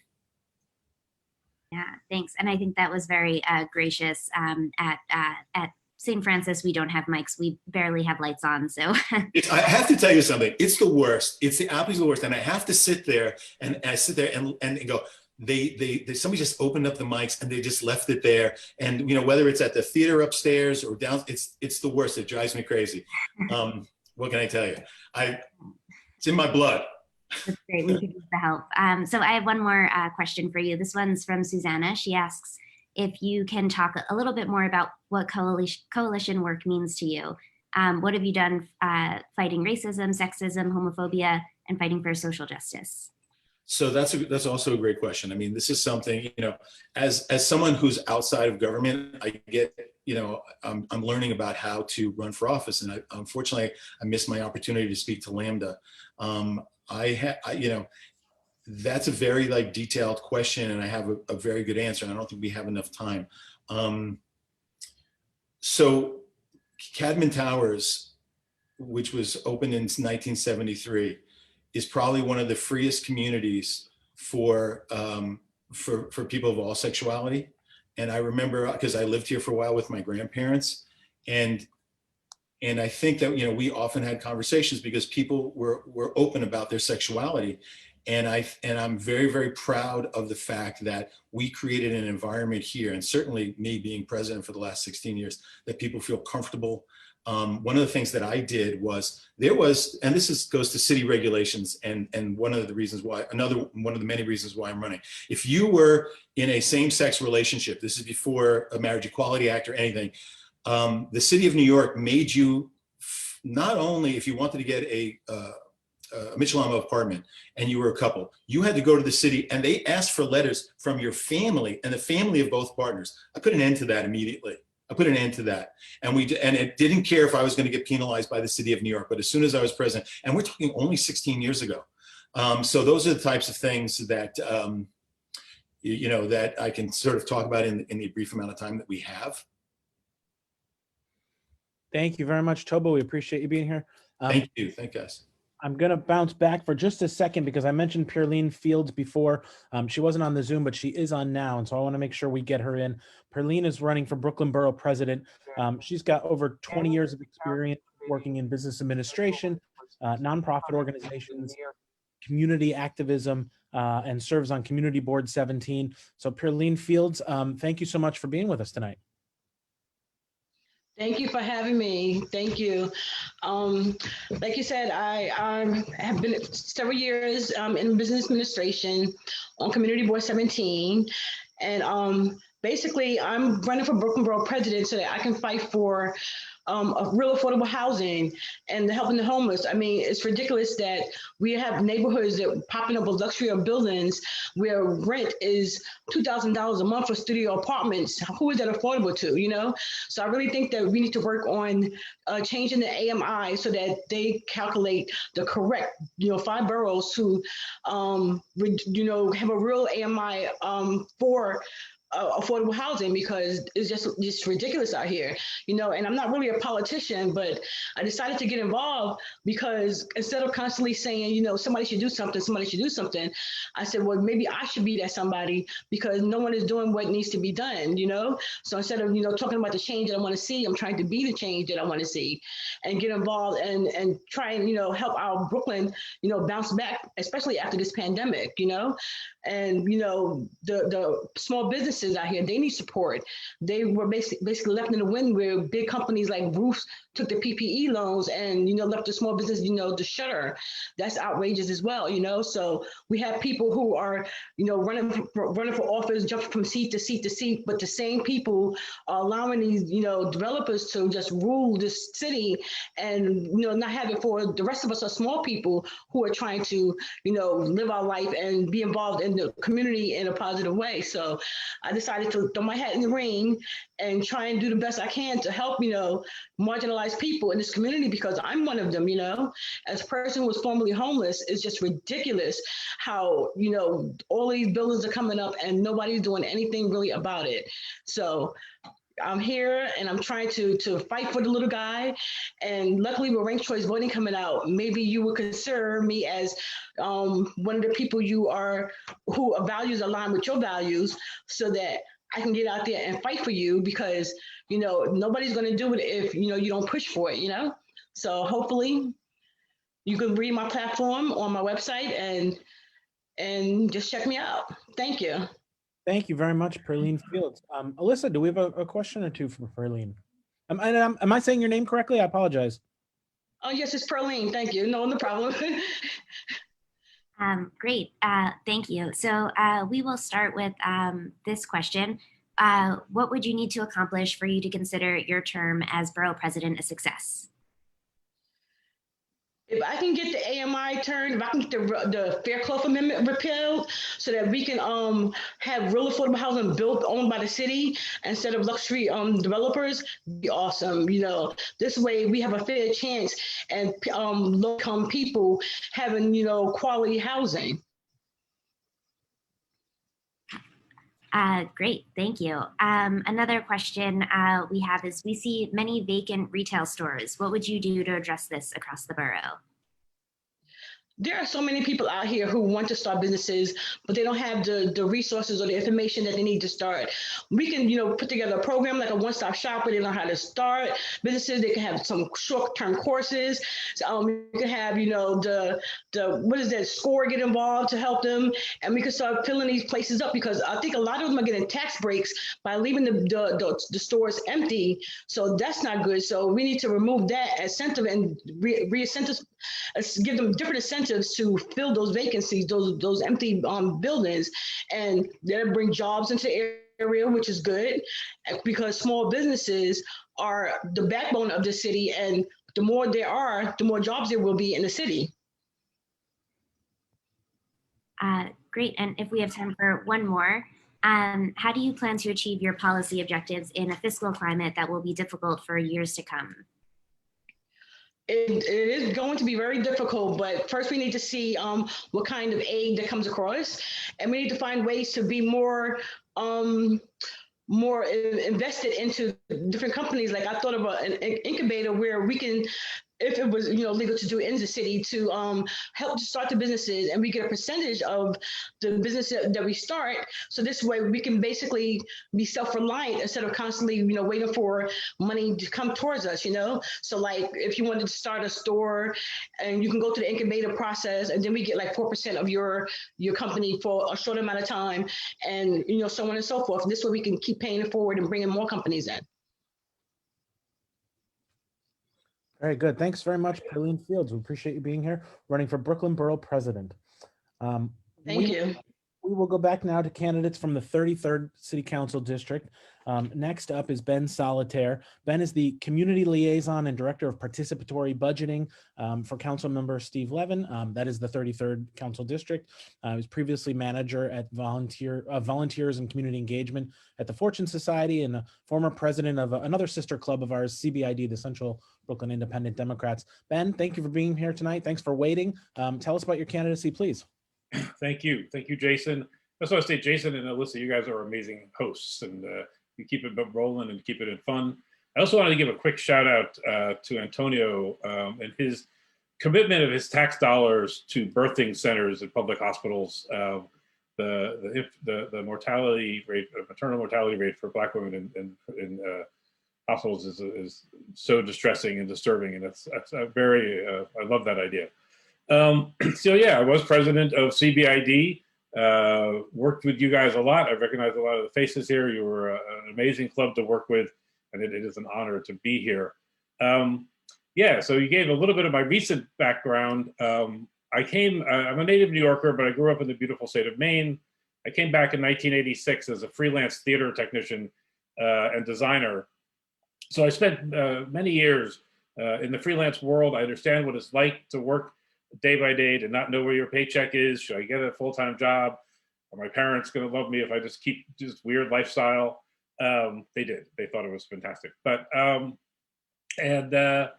so I understand that. You know, I've had a lot of great success. I've been on food stamps. I've been faced eviction, but you know, I think mostly I had a pretty successful career. And then eventually I decided, I raised two great kids also in that process. And when they were grown, I decided I wanted to give back something to the city that I had lived in, that I love so much. I ended up interning with Council Member Brewer, then Council Member Brewer, and really learned what local government can and should be like. And it should be here to help people. It should be here to work with people towards making their lives better and giving them an opportunity to have a good life and to live out what they want to do with it.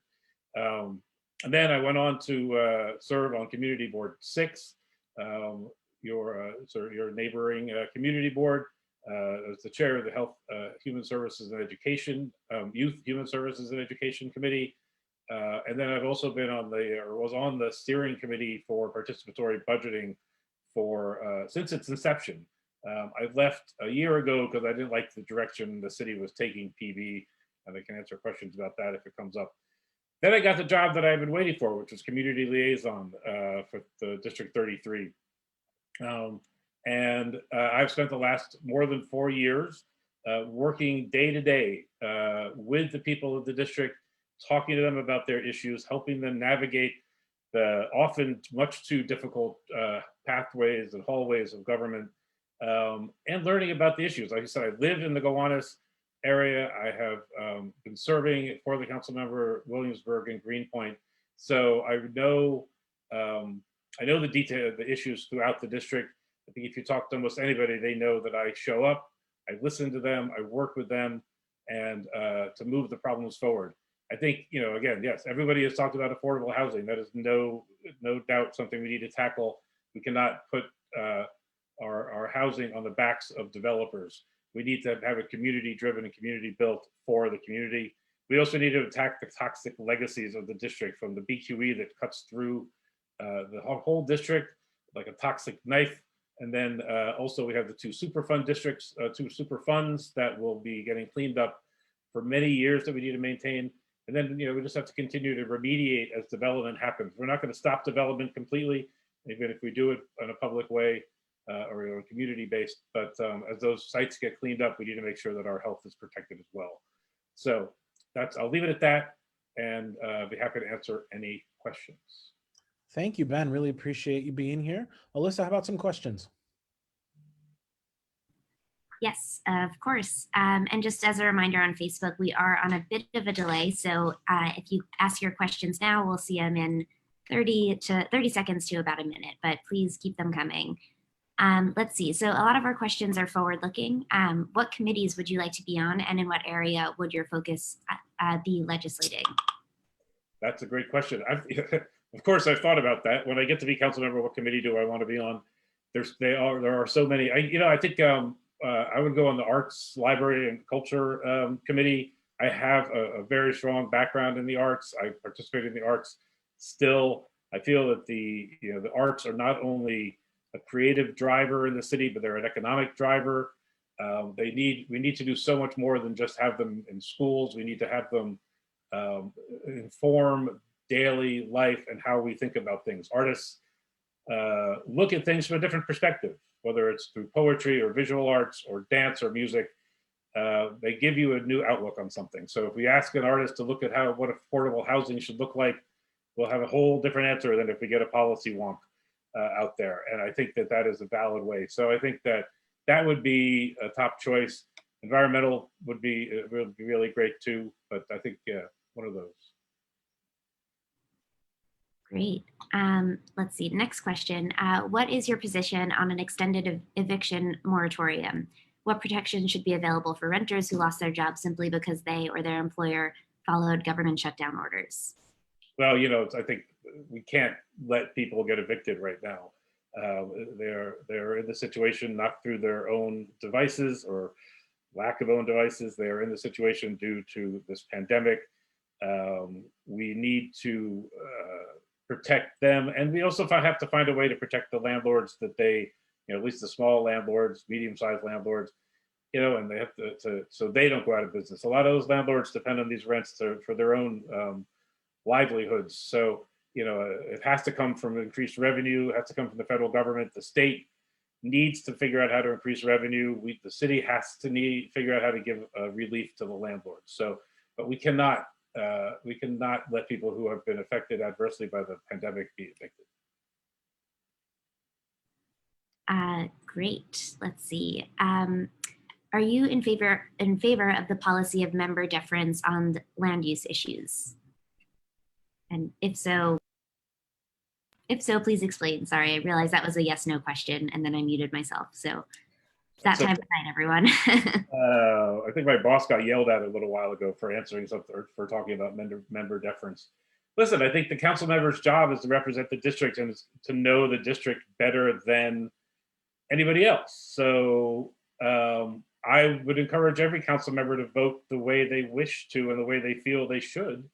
But I will study and work closely with my constituents on any land use issues, and I would hopefully be able to present to them a solid case either way that I wanted to go. So, remember, the term member deference just sounds so sort of gross, but again, every council member should vote their own way and the way they feel is honest, but with an ear towards the council member whose district it is. When I was on Community Board 6, and I've said this, brought this up recently, we would ask committees, anybody who's been on a community board, we would ask the committee to weigh in on a subject. They would give their opinion. After that, as a board member, I could listen to them, which I often did, or I would try to form my own opinion. But so, you want to get the best informed choice and follow that.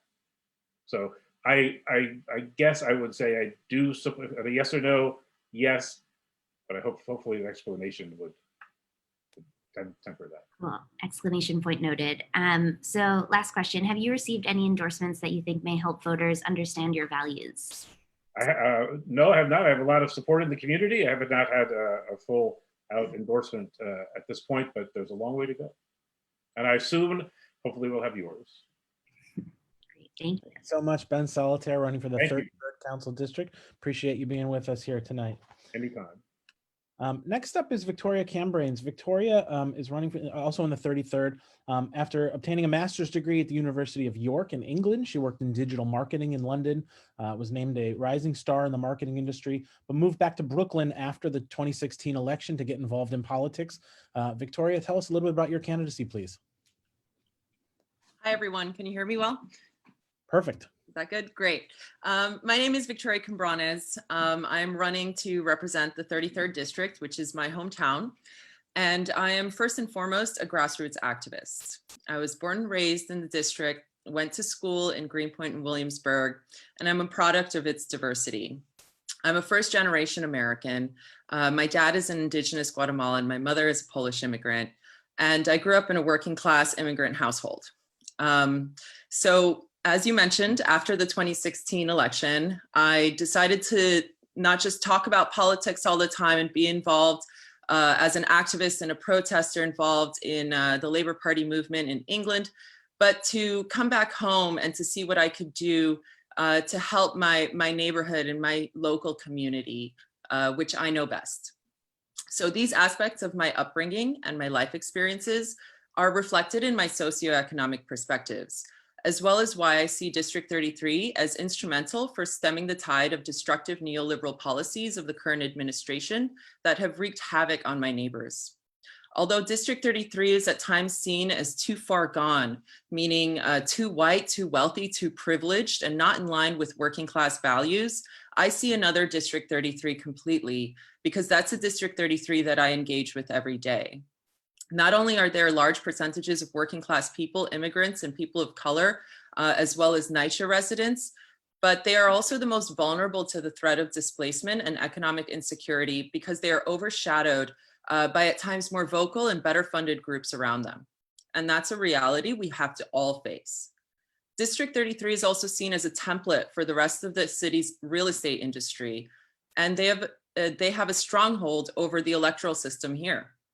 If we elect a homegrown grassroots activist, it would send shockwaves across the entire city and tri-state area and send a very strong message that REBNY does not have control over the lives of everyday New Yorkers. The reason for why I'm running for council is because I have skin in the game to see this district thrive for future generations. I have been here, I am here, and I will be here. In order to ensure that we have a sustainable and living city, I've proposed a Green New Deal from Greenpoint to Gowanus to combat our toxic legacy, and an economic recovery plan that puts vulnerable people in a just transition first. We must move away from these austerity cuts and begin to recover through a reevaluation of our budget priorities. We cannot continue to fund real estate subsidies and tax abatements through public-private partnerships that harm our labor unions, displace our community, and create pockets of gated communities without gates within our city. I see a city that funds public assets ourselves, that invests in 100% affordable housing for essential workers, that builds schools and infrastructure, not through public-private partnerships and giveaways to luxury developers, but by leveraging our capital appropriations budget to build it ourselves. And that's just part of the reasons, and I'm more than happy to answer any and all of your questions that you may have. Fantastic. Thank you, Victoria. Alyssa, how about questions? Yes, many a question coming through. Can you talk about what kind of housing or development programs you would like to see produced in your district? Absolutely. So District 33 is about to lose a large percentage of the affordable housing that we negotiated in the 2005 rezoning. A lot of that is about to jump to market rate in 2022. And that is very concerning because we already got a lot less affordable housing in the 2005 rezoning than we had asked for in our community 197A plan, as well as what was eventually built did not actually even meet that criteria in the first place. So what I'd like to see instead is cooperative housing, community land trusts, as well as fully funding Section 9 through Nydia Velasquez's NYCHA Emergency Response Act. That is the only and the best way that we can support NYCHA tenants and ensure succession rights and ensure that tenants aren't evicted and harassed by private management companies.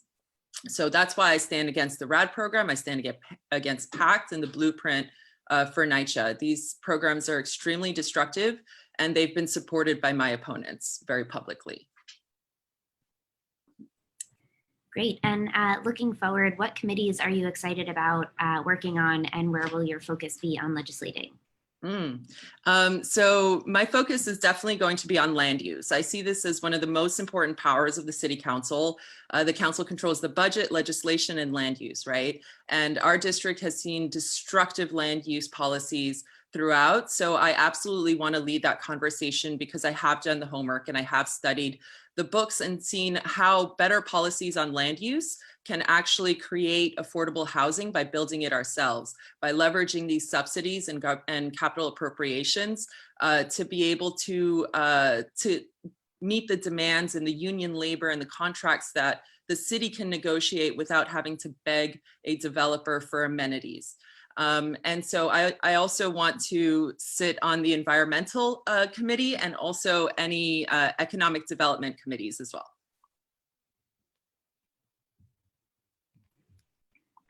Great. Filler question while I find a real one. Who is your favorite Premier League soccer You want team? me to keep talking, let me know. I can go on and on about land use. We actually just had a really amazing protest yesterday in the freezing cold right before the snowstorm started. There was a no racist rezoning protest where tons of council candidates from around the city came together with land use activists, activists who really understand that land use is the heart of all social justice issues, whether you're talking about policing, domestic violence, housing, displacement, homelessness, anything that you can think of in the city, it all comes back to housing and to land use. Great. Thank you. Last question. What would you do differently from your predecessor?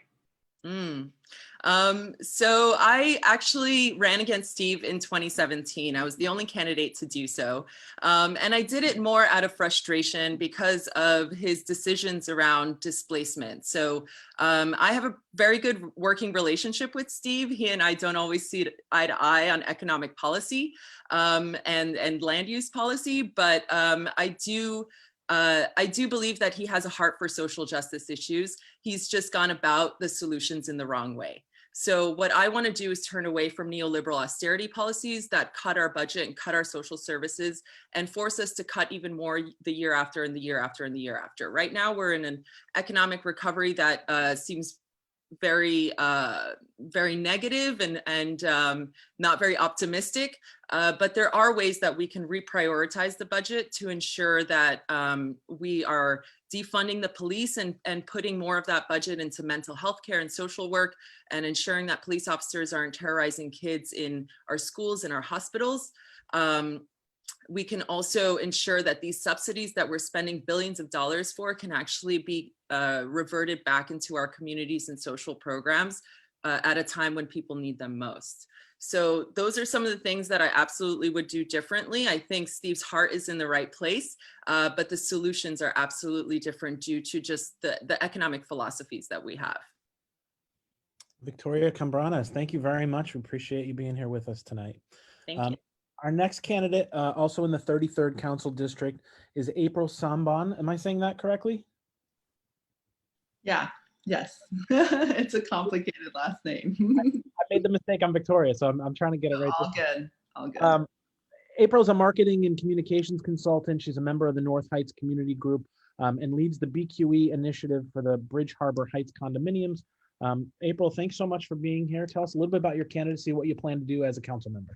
Yeah, thank you guys so much. Good evening, everyone. My name is April Sambon. I'm honored to be here today alongside the other candidates in District 33. And thank you, IND, for this opportunity. I'm a wife, a professional, and a mom to Hitchens, ages 5, and Clementine, age 3. And like Jason said, I'm an active neighbor. Brooklyn is our home. But that is not how my story began. I came to this country as a refugee from Laos and the daughter of a single mother. I grew up in Section 8 housing, survived on food stamps, and I grew up in public schools, and the first in my family to graduate from college and earn a master's degree. My ability to achieve these dreams is why I can even run today. And it's also motivating me to make sure everyone has a fighting chance. My professional background is in the corporate and nonprofit sectors. I've fundraised and advocated for causes such as heart health, financial literacy, economic opportunity, locally and internationally. Plus, I've created and managed pro-social programs and partnerships with budgets in the millions. The type of organizations I've worked with range from the National Institute of Health, the UN, Samsung, financial institutions, you name it. Those are just a few that benefit children, families, and adults nationwide. I do strongly believe that we need to embrace public-private partnerships to build a Brooklyn we can all believe in. I am also an active neighbor. I'm a part of the Brooklyn Bridge Park Community Advisory Council, the chief compost officer for our local community garden. With my kids, we volunteer our time to give families and children access to free books and partnerships with nonprofits. And on a weekly basis, we do pack food at our local food pantry, and we pick up trash because it needs to be picked up. And we deliver foods to our neighbors who need it, and meds to the elderly. Some of my priorities to help our city recover from COVID and the economic crisis are to help ensure New Yorkers have a job with dignity. I know firsthand because my mom has worked all different kinds of jobs making minimum wage to provide for her family. And also she was laid off during the Trump administration. Well, he's still there, but you know what I mean. And she got right back up. She went to, find employment again. I will work to support small businesses and welcome innovative tech and startup companies. I want to help streamline city processes and regulations that can be onerous for individuals and small businesses, and help support and help make sure that there's more support from small business services by offering valuable free programs that help educate entrepreneurs, business owners about their rights, the law, and financing. Also, I will be an advocate to ensure that small businesses need a rent relief plan, and I will continue to advocate for outdoor dining and shops because it's a great way to help our small businesses and a new way of living. And also, I want to expand universal pre-K in all boroughs and push for affordable childcare so our working families can get back to work and be a part of economic recovery. Education is near and dear to me. Being someone without education, I wouldn't be here today. And also, I'm not going to pretend I know all the answers to everything, but what I do know is that I will work in partnership with you and our fellow neighbors. I will listen, make civic engagement a priority, and that is a pleasant experience. I'm a problem solver and resourceful, not afraid to roll up my sleeves and get the work done to bring a new voice to our district and city. As a mom, we have to get the job done. As an immigrant, I know it will be work that takes discipline and grit. The way I champion for my children and family and friends, I will also be that type of champion for you. Thank you. April, thank you very much. For our folks watching on Facebook, I just left a comment with the IND email address and my email address. If anybody hasn't been able to note that they're here tonight for attendance purposes, feel free to drop us an email as well. But keep those questions coming. Alyssa, how about some questions for April? Yes, of course. So going back to Susanna's question, she'd like to for you to talk a little bit more about what coalition work means to you. What have you done fighting racism, sexism, homophobia, and fighting for social justice? Yeah, great question, and thank you. I believe in coalitions. I've worked in partnerships throughout my whole entire career. I've worked with nonprofits and for-profits on pro-social campaigns that, such as with the National Institute of Health, that was about mental health. I've worked with a company about, over-the-counter medicine, educating kids about texting and the dangers of texting and walking and driving, you name it. But also in regards to social justice, it's personal because I do have family members. I have one who's trans, I have gay family members, etc. I will always be an advocate for them. I will always fight for them. And that's not just them, but also those others who whose voices are drowned out by others, but also everyone should be treated with dignity. And, I'm new to all of this, but behind the scenes, you can just ask my employers, my clients, my family, and I say this to everyone, my children are my guiding light. And if I can look at them in the face every single day with integrity and that I've taught them compassion and empathy, I think I've done my job as a mom. That's great. And we all love your children's names. They're very— Oh, thank you. Yes. So what committees are you excited about working on? And can you tell us about your focus of legislation? Yeah, so the committees I would love to work on are, of course, education. I think that there needs to be way more oversight from the city council, especially in regards to their budget. Like right now, my kid is remote and goes to a public school, PS8. And something that is disturbing to me is that, PS8 is a great school and I still can't get a device for my child. I'm borrowing from Toba's fellow neighbor, who's also a friend. And because my old iPads are just not compatible with Google Classroom and Zoom. So that's one committee I would love to be a part of to ensure that the chancellor is actually doing the job and representing families. Another one is probably on immigration, just because I'm an immigrant myself and I understand what people are going through, especially those who are illegal immigrants who are just, who are paying taxes, working really hard and need someone to fight for them. And probably the other one would be the finance group, I guess, the budget. I'm a number cruncher. And I think that, we should have transparency in the budget. Yeah, I think that's great. I think we have time for one more. Is that right, Jason? Yep, I think one more is good. Okay. From Julia, what prior government or political experience do you have that would inform your decision-making and approaches to complex localized issues in the city council? Yeah, thank you for that question. Well, I went to SIPA at Columbia. Something that I went there when I was working at Scholastic in education, and at Scholastic, I did work with government entities. I've worked with the city, and in my nonprofit sector too. Not only at Scholastic, but I worked also for the Council for Economic Education, and things that we had to get past were standards on economics, financial literacy. Every state has different education standards, but also, and I worked on the international side with the UN, et cetera. So I get it. There's a lot of red tape, but I never gave up. I've always made sure that the programs that I fought for and worked on were delivered and were executed with the people in mind, those who are we are serving. At the end of the day, I'm serving the constituents of District 33, and I want to make sure that this is the place that my children will grow up and be very proud of what's to come, throughout their years here. Thank you very much, April Sambon, running for Council District 33. Appreciate you being with us tonight. And you mentioned something, I think we've touched on that in every meeting. Our hearts really go out to the parents who are maybe struggling with kids remote learning. Also the teachers on the other side of that. I know the technology is tough. It's a very difficult situation. So we know everybody's doing the absolute best they can. So next up, we've got a candidate also for the 33rd District. Elizabeth Adams is the Legislative Director for Councilmember Levin. He's the incumbent. She was also formerly an advocate at Planned Parenthood, where she worked to expand healthcare access. Elizabeth, thanks for joining IND tonight. Tell us a little bit about your candidacy and what you might do as a council member. Great.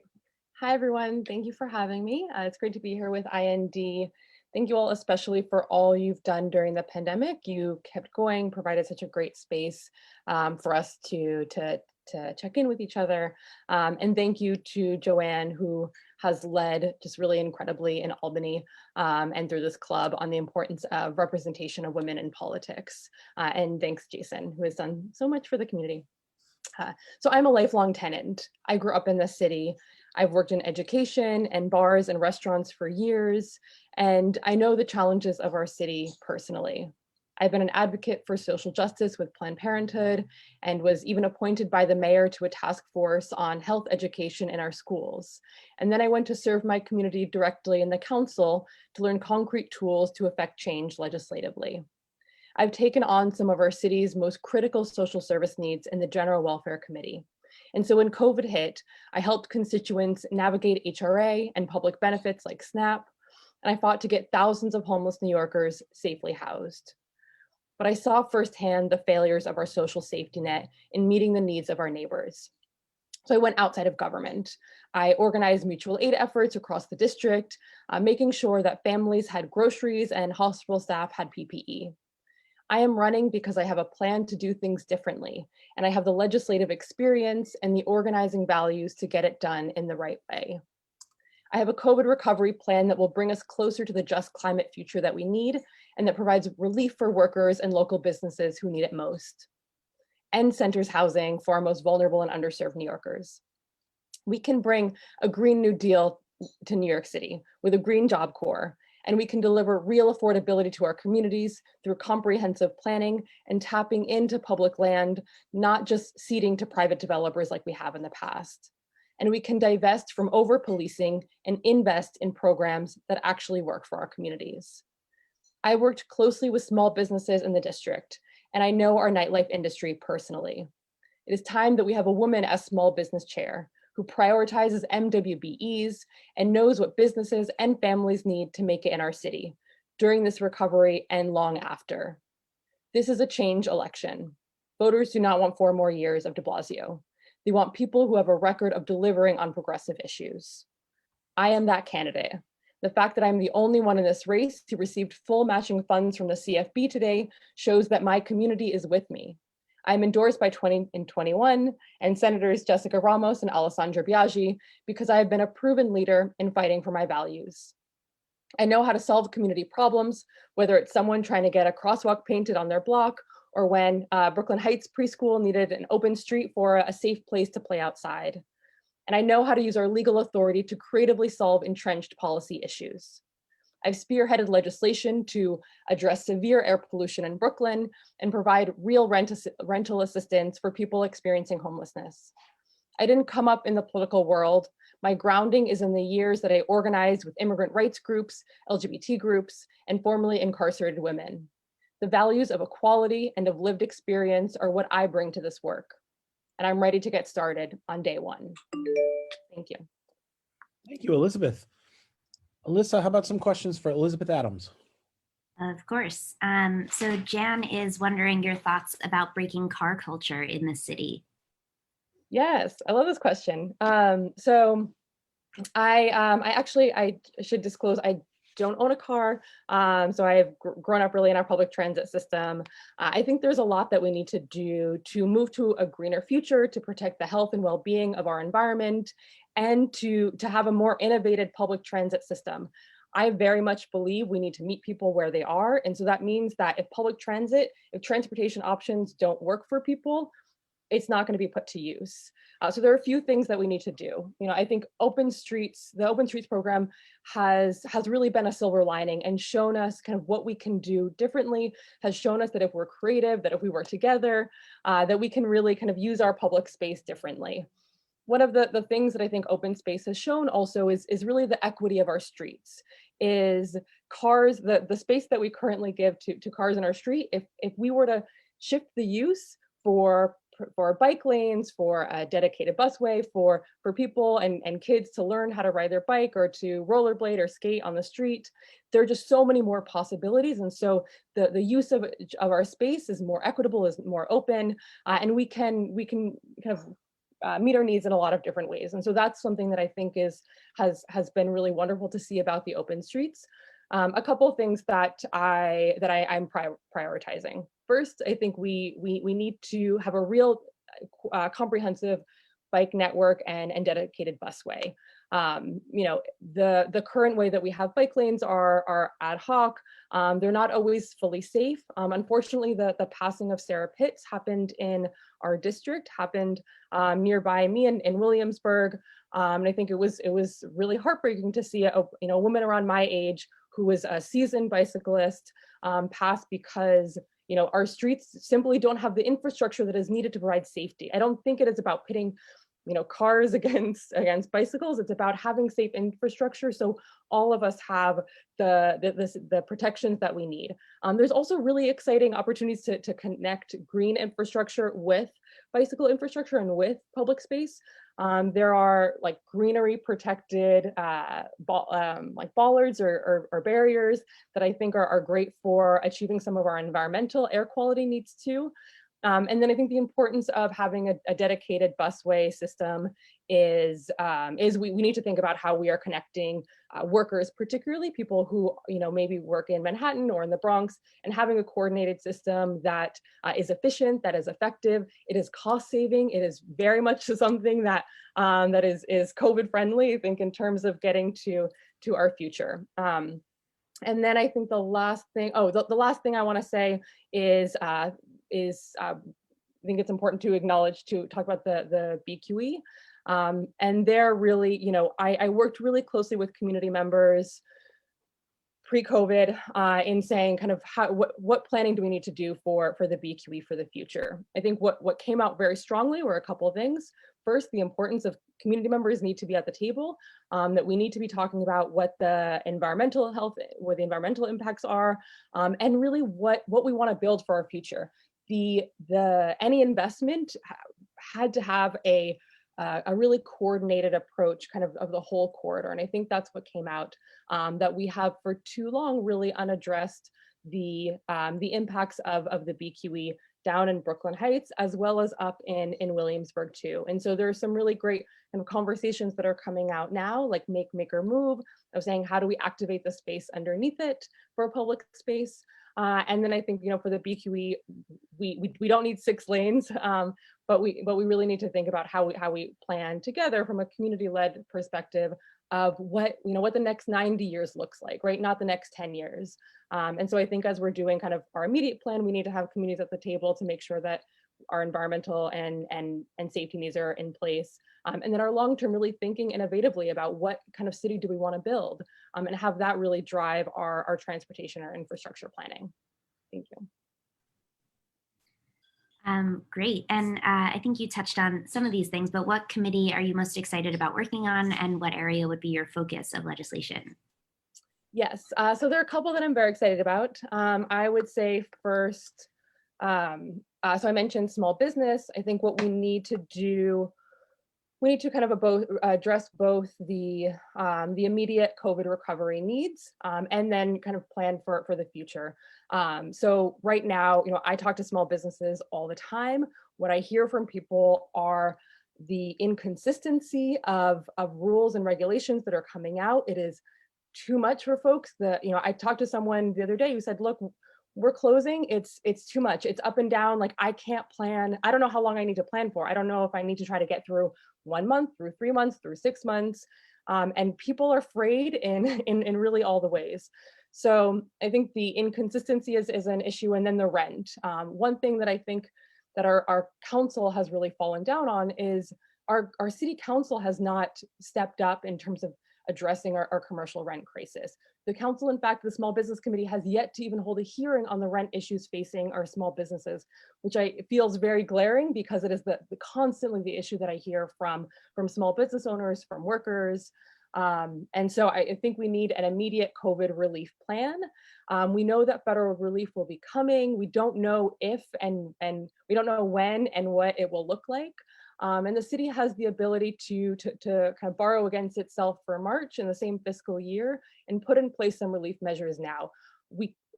I honestly, I hear from folks who say a month, 3 months, like I'm not going to make it till March. And I think we need to treat the crisis with the urgency that people are going through. And if we don't provide some relief right now, 3 months from now, I guarantee that more of our neighborhood institutions are going to be gone. It was really hard to watch Building on Bond close. It was really hard to watch so many of our beloved places in our neighborhood close. And that has impacts way beyond just the business, right? Like Building on Bond is an anchor in the neighborhood. It provides so much support, provides jobs, it provides a sense of community for our neighbors. And so I think that's really the approach that we need to take in terms of our small businesses. And then long term, I think we need real rent regulation. These issues have been going on long before COVID, and businesses are also paying property taxes at an exorbitant rate, and that is getting passed through quite a lot. So I think all of those things we can address, and that's really what I want to tackle. The other thing that I should mention that I feel very passionate and committed to is our environmental issues, and would really love to be on the environmental committee. And there, I think this is where we get really to kind of some job creation, some planning for recovery of our city. New York City passed Local Law 97, which requires building emissions cuts. And green jobs are going to be a key component of this legislation for compliance. So, we can create a green job workforce for building retrofits. A lot of the building energy codes or grades that are coming out now are Ds and Cs. So we have a lot of work to do when it comes to improving our green energy requirements. And I think the importance of that also is that hiring from communities that have been really harmed and directly impacted by environmental racism. I think a Green New Deal for public housing is essential. I think we should also be looking at creation of local energy hubs that use efficient battery storage. All of these are ways that we can improve our environmental capabilities and also create jobs. I would say just the last thing on that is as we're thinking about renewable energy, there is so much possibility here in Brooklyn.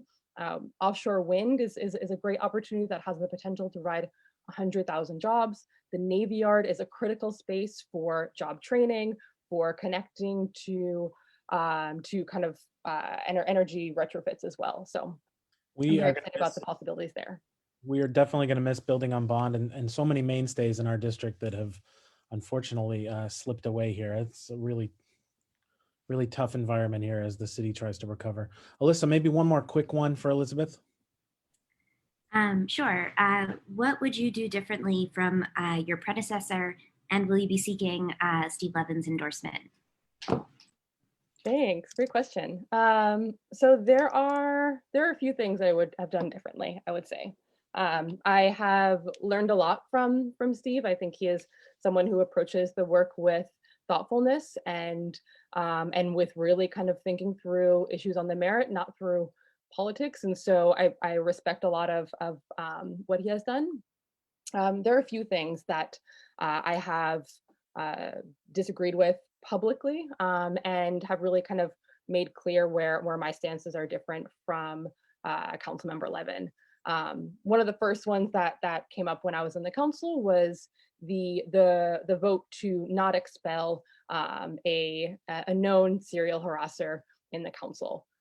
This hit me very personally. I am someone who has fought for gender equity for years, who the reason that I went to work for Planned Parenthood because I had family members in my life touched by gender violence and abuse. And so to watch not only the council fail to stand with staff and fail to stand with the people who do the work every day, and then also not hold accountable someone for and not really not believe women was hard to watch. So I organized a protest with staffers outside on the steps of City Hall. So council members had to see us on the way out after making that decision. And then I would have also not voted for the budget. I think one thing that was really frustrating about the budget process, as someone who works in the council, as someone who works on the budget, is I saw the ways that it was done as smoke and mirrors. Things around the potential cuts to the policing budget, things that were included were things like overtime cuts, which is honestly, like, that's not a real cut, because they spend it anyway, and then kind of they go back to it. So there are things done like that, that it was clear to me that the scale of what people were calling for in terms of change was not being met by the council, was not being met by the mayor. I think we are in really an unprecedented time, and the importance of reevaluating and questioning our systems of governance that we have had in place for so long.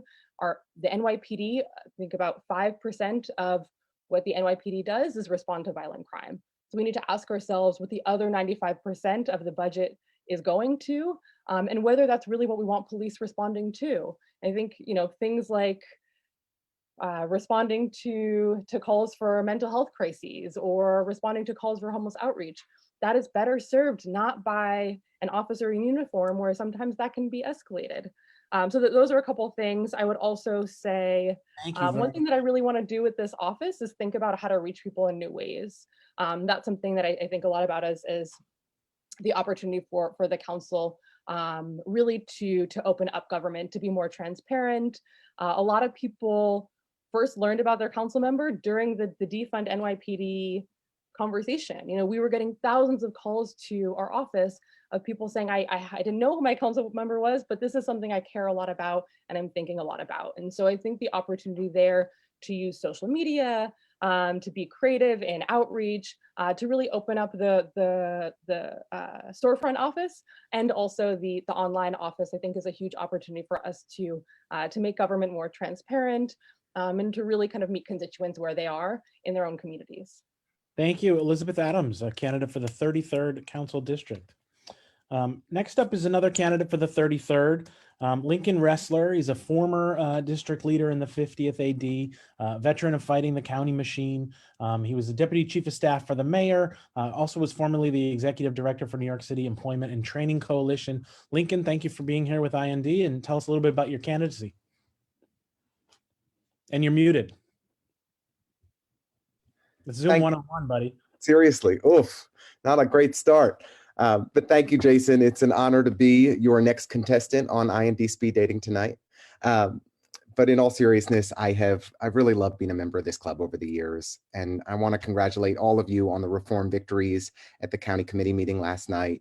I think it was after 2 a.m. when I finally got off the phone with Josh Scaler. So forgive me if I'm a little out of it. And before getting started, I do want to say to you, Jason, you've done a tremendous job leading this club, and IND is stronger than ever, and you deserve a ton of the credit. So thank you for your service and leadership. We really appreciate it. And I also want to congratulate Joanne on kicking off her BP campaign. You were off to a terrific start. And, I'd also like to just do one more special thank you to my mentor and a dear friend of this club, Congresswoman Nydia Velázquez.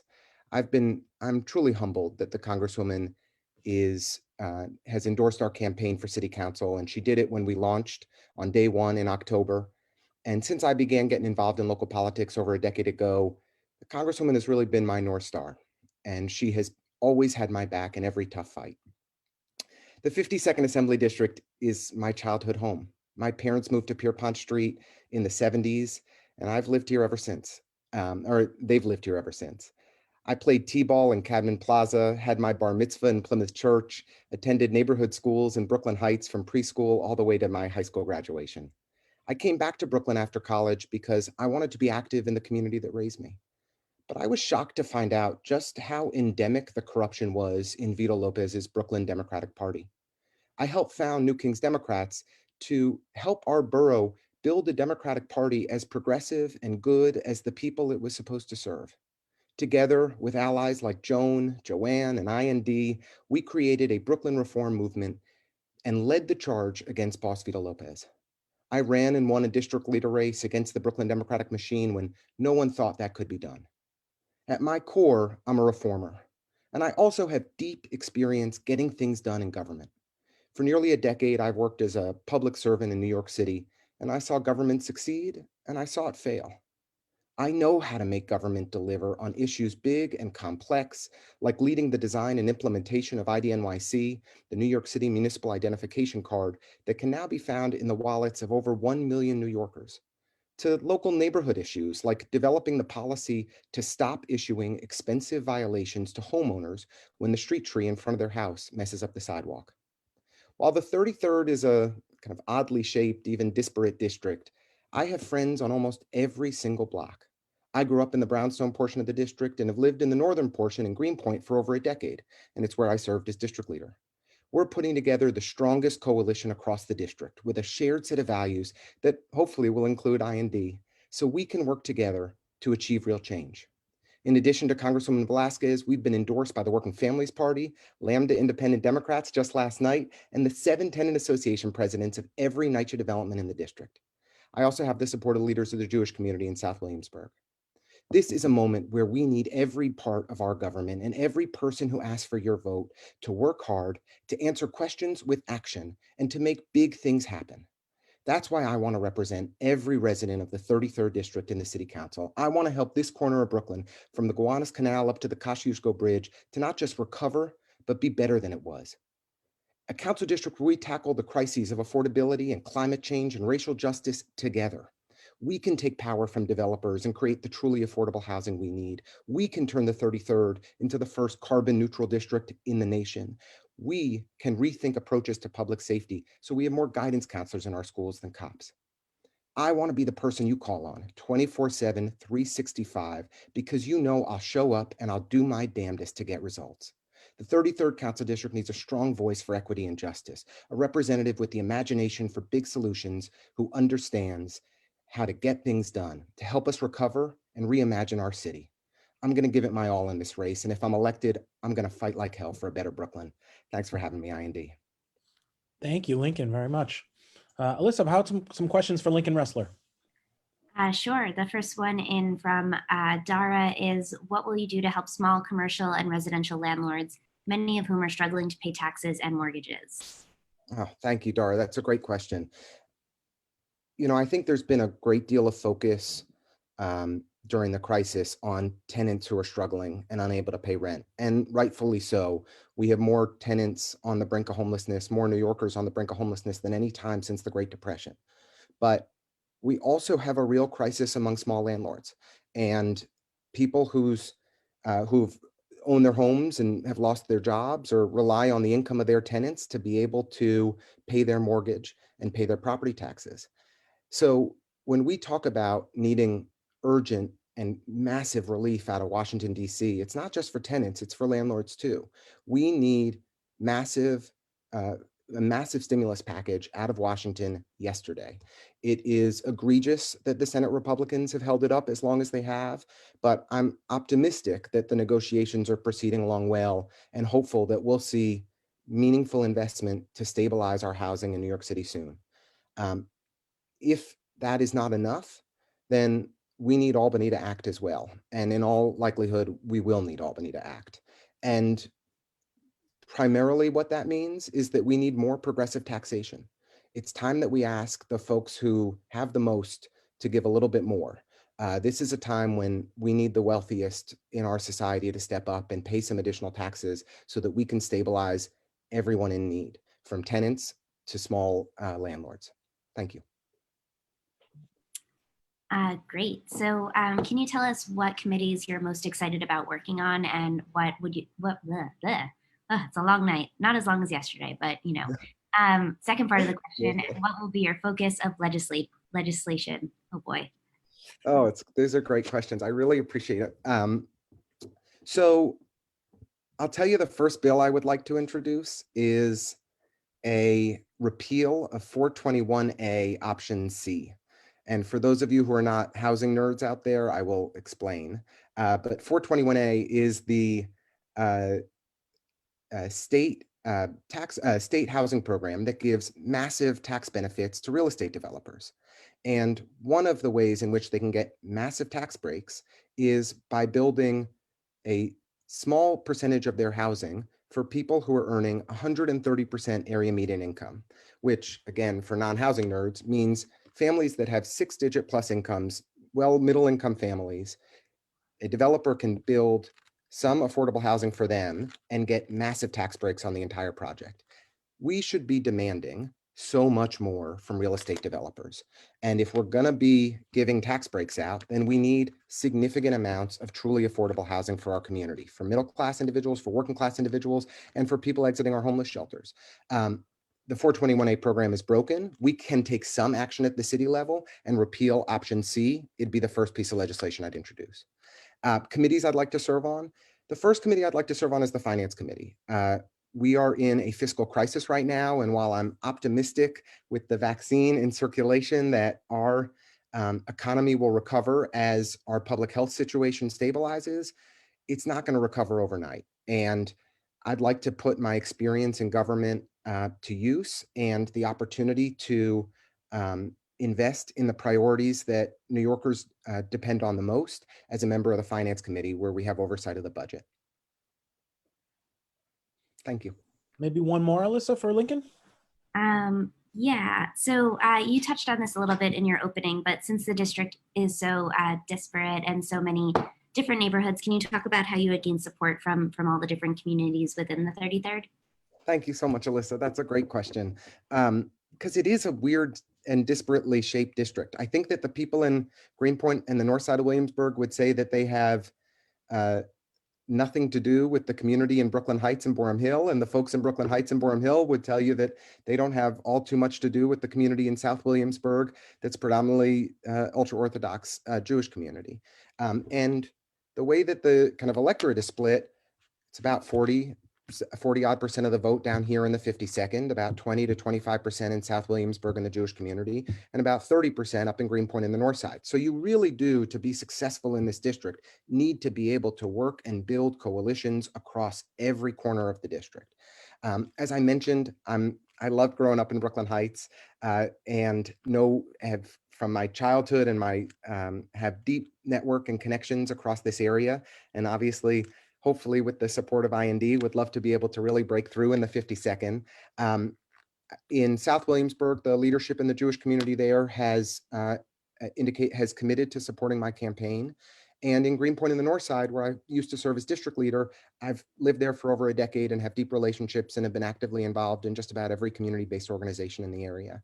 There are also 7 NYCHA developments across the district in both Williamsburg and in the Boerum Hill Gowanus area. And each of the tenant association presidents, all 7 of them, have already endorsed our campaign. So truly, it's an incredibly diverse district, and I'm really eager to build relationships and strengthen and build upon the relationships I already have across the district. I'll just say one more thing that, I think that one of the great opportunities of campaigning is knocking on people's doors and calling everybody and having thousands of conversations with your neighbors and hearing from them about the issues that are most important in their lives. And I'm really looking forward to, as public health dynamics permitting, starting to knock on doors 7 days a week and just talk to as many people as I possibly can to earn their vote and earn their support and work as hard as I can to try and make their lives a little bit better.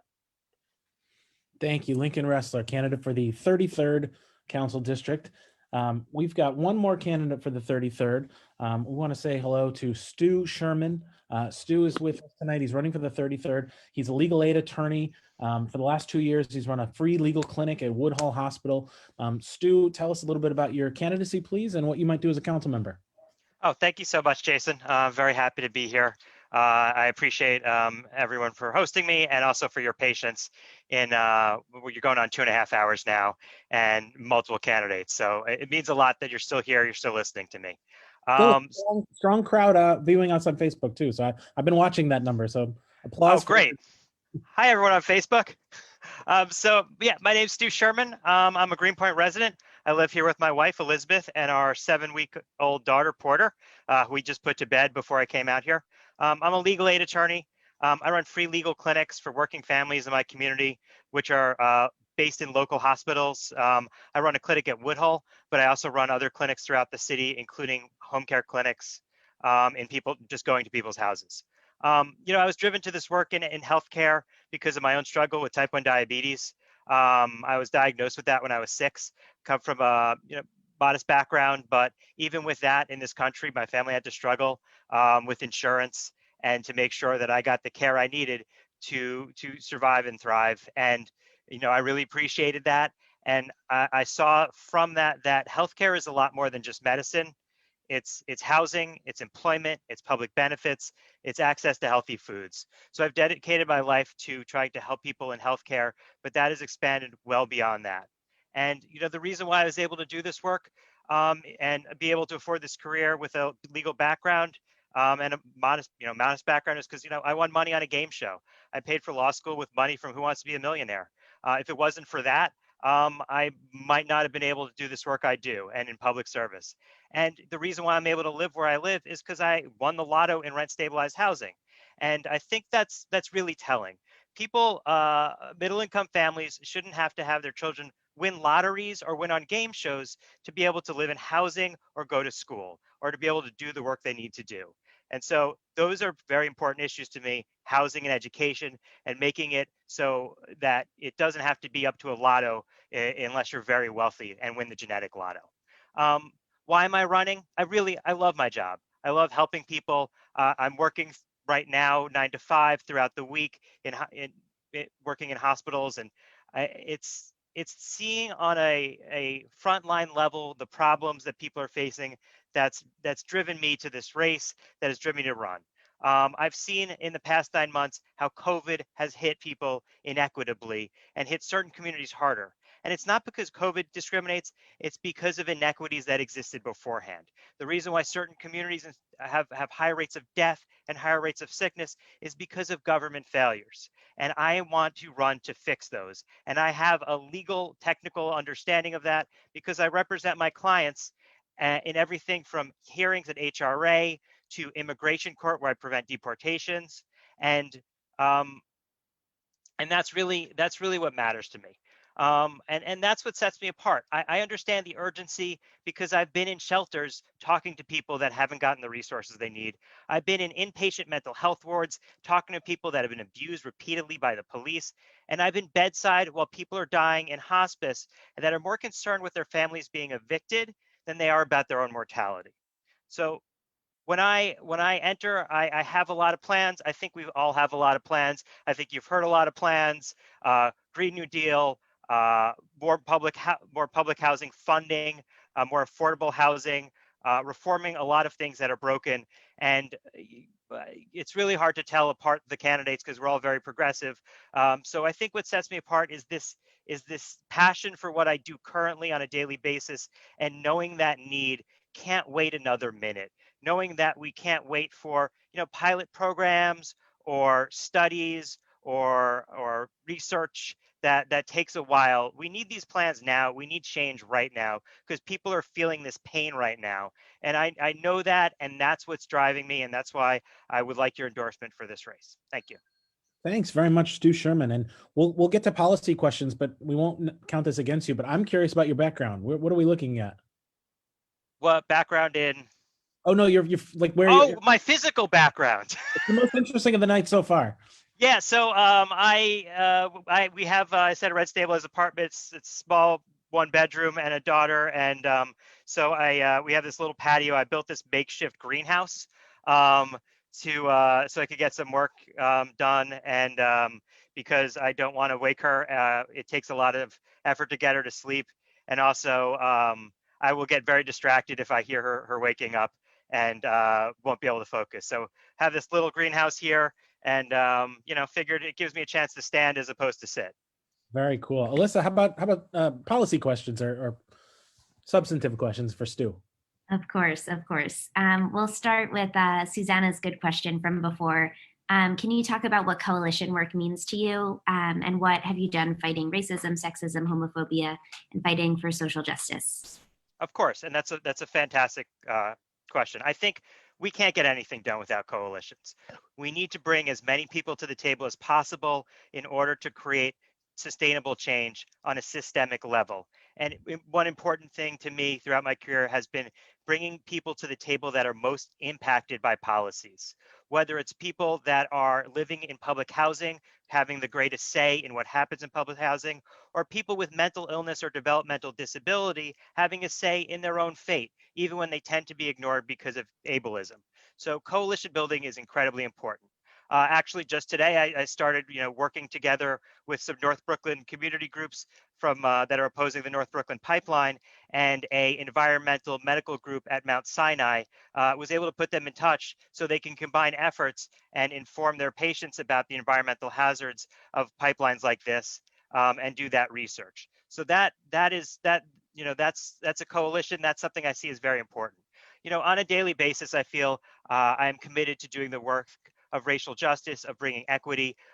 Most of my clients have been the victims of systemic racism, whether it's on a direct level at the hands of the police, or on a level of housing or food insecurity, or basically living in unhealthy environments because they couldn't get what they needed. So that's very important to me. That's what's driven me to my work, is trying to undo all the harms on a personal level for these people. And that's really the main reason I'm in this race, is to make a more fair, just, and equitable New York. Great. And the forward-looking question, what committee are you most excited about working on, and what would be your focus on legislation? So there's several committees. Land use is very important because of the need for affordable housing, both affordable low-income and middle-income housing. I think the dynamic is such right now that it favors the creation of market rate units and doesn't serve the needs of the community to build affordable units. Healthcare and health, given my background, I think that we could be doing a lot more to provide for the health of undocumented immigrants in New York, as well as address the maternal mortality crisis in New York, and address the long-term systemic problems of chronic illness that are why COVID hit us so hard. But the one committee that I'm really excited to work on is aging. You might not hear that from a lot of candidates, but I do a lot of work with seniors and working families that support those seniors. I actually started a program, the only kind in its city, that provides assistance to families with seniors that have Alzheimer's and dementia, because no one's helping them navigate the complexities of the healthcare and public benefit system. Regularly, I do work to try to get people home care so we can deinstitutionalize seniors and they can remain in the communities they've worked and lived in their whole lives. And we've seen what the failure of deinstitutionalizing seniors is. We've seen what happens when we have overcrowded nursing homes that are unsanitary. And that's why we've seen upwards of 50, hundreds of deaths in nursing homes. So that's really important to me. And I hope a lot of people now are realizing the importance of addressing nursing homes, especially nursing homes for people that are low income. Thank you very much, Stu Sherman. And with that, that was the Magnificent Seven council candidates for the 33rd. Thank you guys all for being here, making time to be with us tonight. We've got one other candidate tonight, and it's in the 39th district. We had several candidates from the 39th council district at our last meeting in November, but we've got one more tonight who couldn't be there then.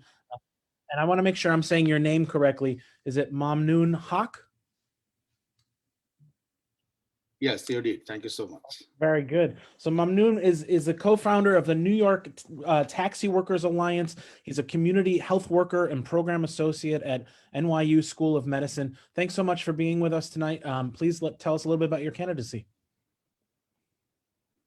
Thank you so much. Hi, everyone. Thank you so much for having me tonight and allowing me to tell you more about myself. My name is Mamnoon Haq. I'm a labor organizer, a public health advocate, an immigrant, and a working class New Yorker.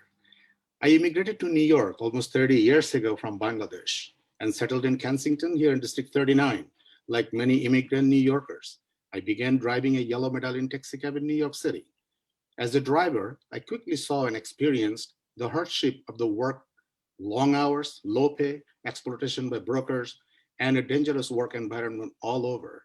My own experience and the experience of my fellow cabbies encouraged me to co-found the New York Taxi Workers Alliance, the largest taxi cab drivers union in the country. I work fiercely for drivers' rights, including co-organizing two of the largest taxi cab strikes in New York City history and advocating for the Taxi Drivers Protecting Act after a passenger stabbed me with a 10-inch hunting knife. The act was finally passed in 2014 by the New York City Council. After 15 years, I left my full-time work as a driver and began working in public health as a community health worker. Working directly with Bangladeshi and South Asian New Yorkers, my job is to help them manage and prevent chronic health issues and navigate our complicated healthcare system. But it is also so much more than that. Many of my clients are limited English speakers, new immigrants, low income, undocumented, along with health issues. Our work as community health workers has to lead to securing housing, navigating SNAP benefits, and even teaching clients how to use the New York subway system.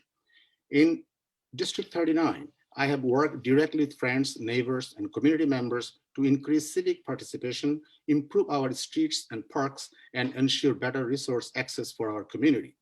As an executive member of the Community Board 12, I have helped oversee land use and rezoning, city budget processes, address community complaints, and work across district and neighborhood. I really believe progress is community-led and community-driven, and participatory budgeting has one of the best model of that. Through my work in PB, I learned more about our city agencies, supported the ideas fostered by our own community members, and directly helped increase the Bangladeshi community's involvement in participatory budgeting. I have worked directly with Council Member Brad Lander's office to ensure proper translate of materials, advocated for Bangladeshi liaison position to provide direct services to the constituents, registered new voters, and initiated the first conversation and community support for the Avenue C Plaza, one of the few public spaces available in Kensington.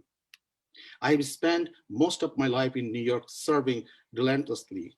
That may not be the American dream for many, but speaking up, pushing back, and moving forward is how we progress. My run for City Council is an extension of my life's work. And I truly believe that everyday New Yorkers should be represented by everyday New Yorkers. If I elected, I'd be the first South Asian Muslim City Council person, and I believe I'm able to elevate the needs of neighbors who are unable to actively participate in civic life. I know firsthand what it likes to worry about your next rent payment, or to do a second job to cover the basics. Even with a full-time job at NYU School of Medicine, I was still driving a cab on Sundays before the pandemic to cover my expenses. We need that kind of personal experience in government because the personal is political, and we need to make room in city government for people like us. We are a vital turning point in New York to make a real difference. And as seasoned organizer with institutional knowledge and grassroots experience, I believe I can create effective change and bring a much needed perspective to our city government. Thank you so much. Thank you, Mamnoon. It's shocking to hear about being attacked. I'm sorry that happened to you, but thank you for being with us tonight. Thank you. Alyssa, maybe some questions from the audience. Yeah, of course. So one question is, taxi workers are facing grave difficulties with the proliferation of Uber and Lyft. What should the City Council be doing to support them? Thank you. Very good. Great question for me, I believe. As I mentioned, I was a former cab driver, and I drove just before the shutdown of the city. Once a week, I couldn't get out from this business yet. It's a big problem with the taxi cab right now. Taxi cab industry looks like dead. A lot of people saying like, it's not going to come back. But I can assure the people who are watching, if I get elected, if I get a chair in City Hall, I can bring this job back. I know what the hardship they're facing right now. First and foremost, what I'll do, pass debt relief. More than 6,000 independent owner drivers are facing this problem. They bought this medallion with predatory lending, paying too much interest, and still they're paying like $6,000, $7,000, $8,000, $5,000 mortgages, where the medallion price is less than $75,000. So city need to do it firsthand. Secondly, what do we have to do? We have to reduce the lease, then cab driver come back to work with less payment. And thirdly, I want to put all those, all the meter instead, I want to put apps instead meter. So cab driver can get the same fare like Uber and other drivers. And one thing I want to do is very important. We talked about it a lot, and nobody hear us, city council, elected officials, taxi and limousine commission, they never wanted to hear it. We need to create a fund, raise revenue for the taxi cab drivers. Look at this. New York City taxi cab drivers are raising $2.50 and 50 cents, total $3 each and every trip from the passenger for New York City Transit and the New York State. Why we cannot put a 50 cents on the meter for the taxi drivers health and wellness fund? If we can put this on the meter, driver can have their retirement benefits. Right now, they don't have anything. If any driver who take retirement, go home with empty hand. Next day, he or she do not have any money to pay their insurance. So I want to do that first. So if we can, and also Uber and Lyft driver, they are living under the mercy of the company. I want to make sure that Uber and taxi cab drivers are classified employee for the company, so they can receive all kinds of benefit. Right now, they are not getting anything. They are under the pressure. You have to work for this hour, this area, one job, and then done. If you force someone to work for one few hours certain area, that means the person considered as an employee. The way I am, you guys are working in different places. That means you have some sort of responsibility. So you are getting all the benefits. I'm getting the benefits from the company because I'm serving the company. At the same time, but Uber drivers and Lyft drivers, they're not getting anything, but they looks like classified employee, but no benefit. But I want to make sure they are, they will get this benefit respectively. Great, thank you. And the forward-looking question, what committees would you be most excited about working on, and what would be your focus of legislation? Okay, thank you. First of all, from my field I'm talking about, I'm a public health professional. I work at NYU School of Medicine for last 13 years. And what I want to sit the health committee, and secondly, transportation committee. I do have experience driving yellow cab in New York City more than 2 decades. I know every single street. I understand exactly what is happening in the street and the workers.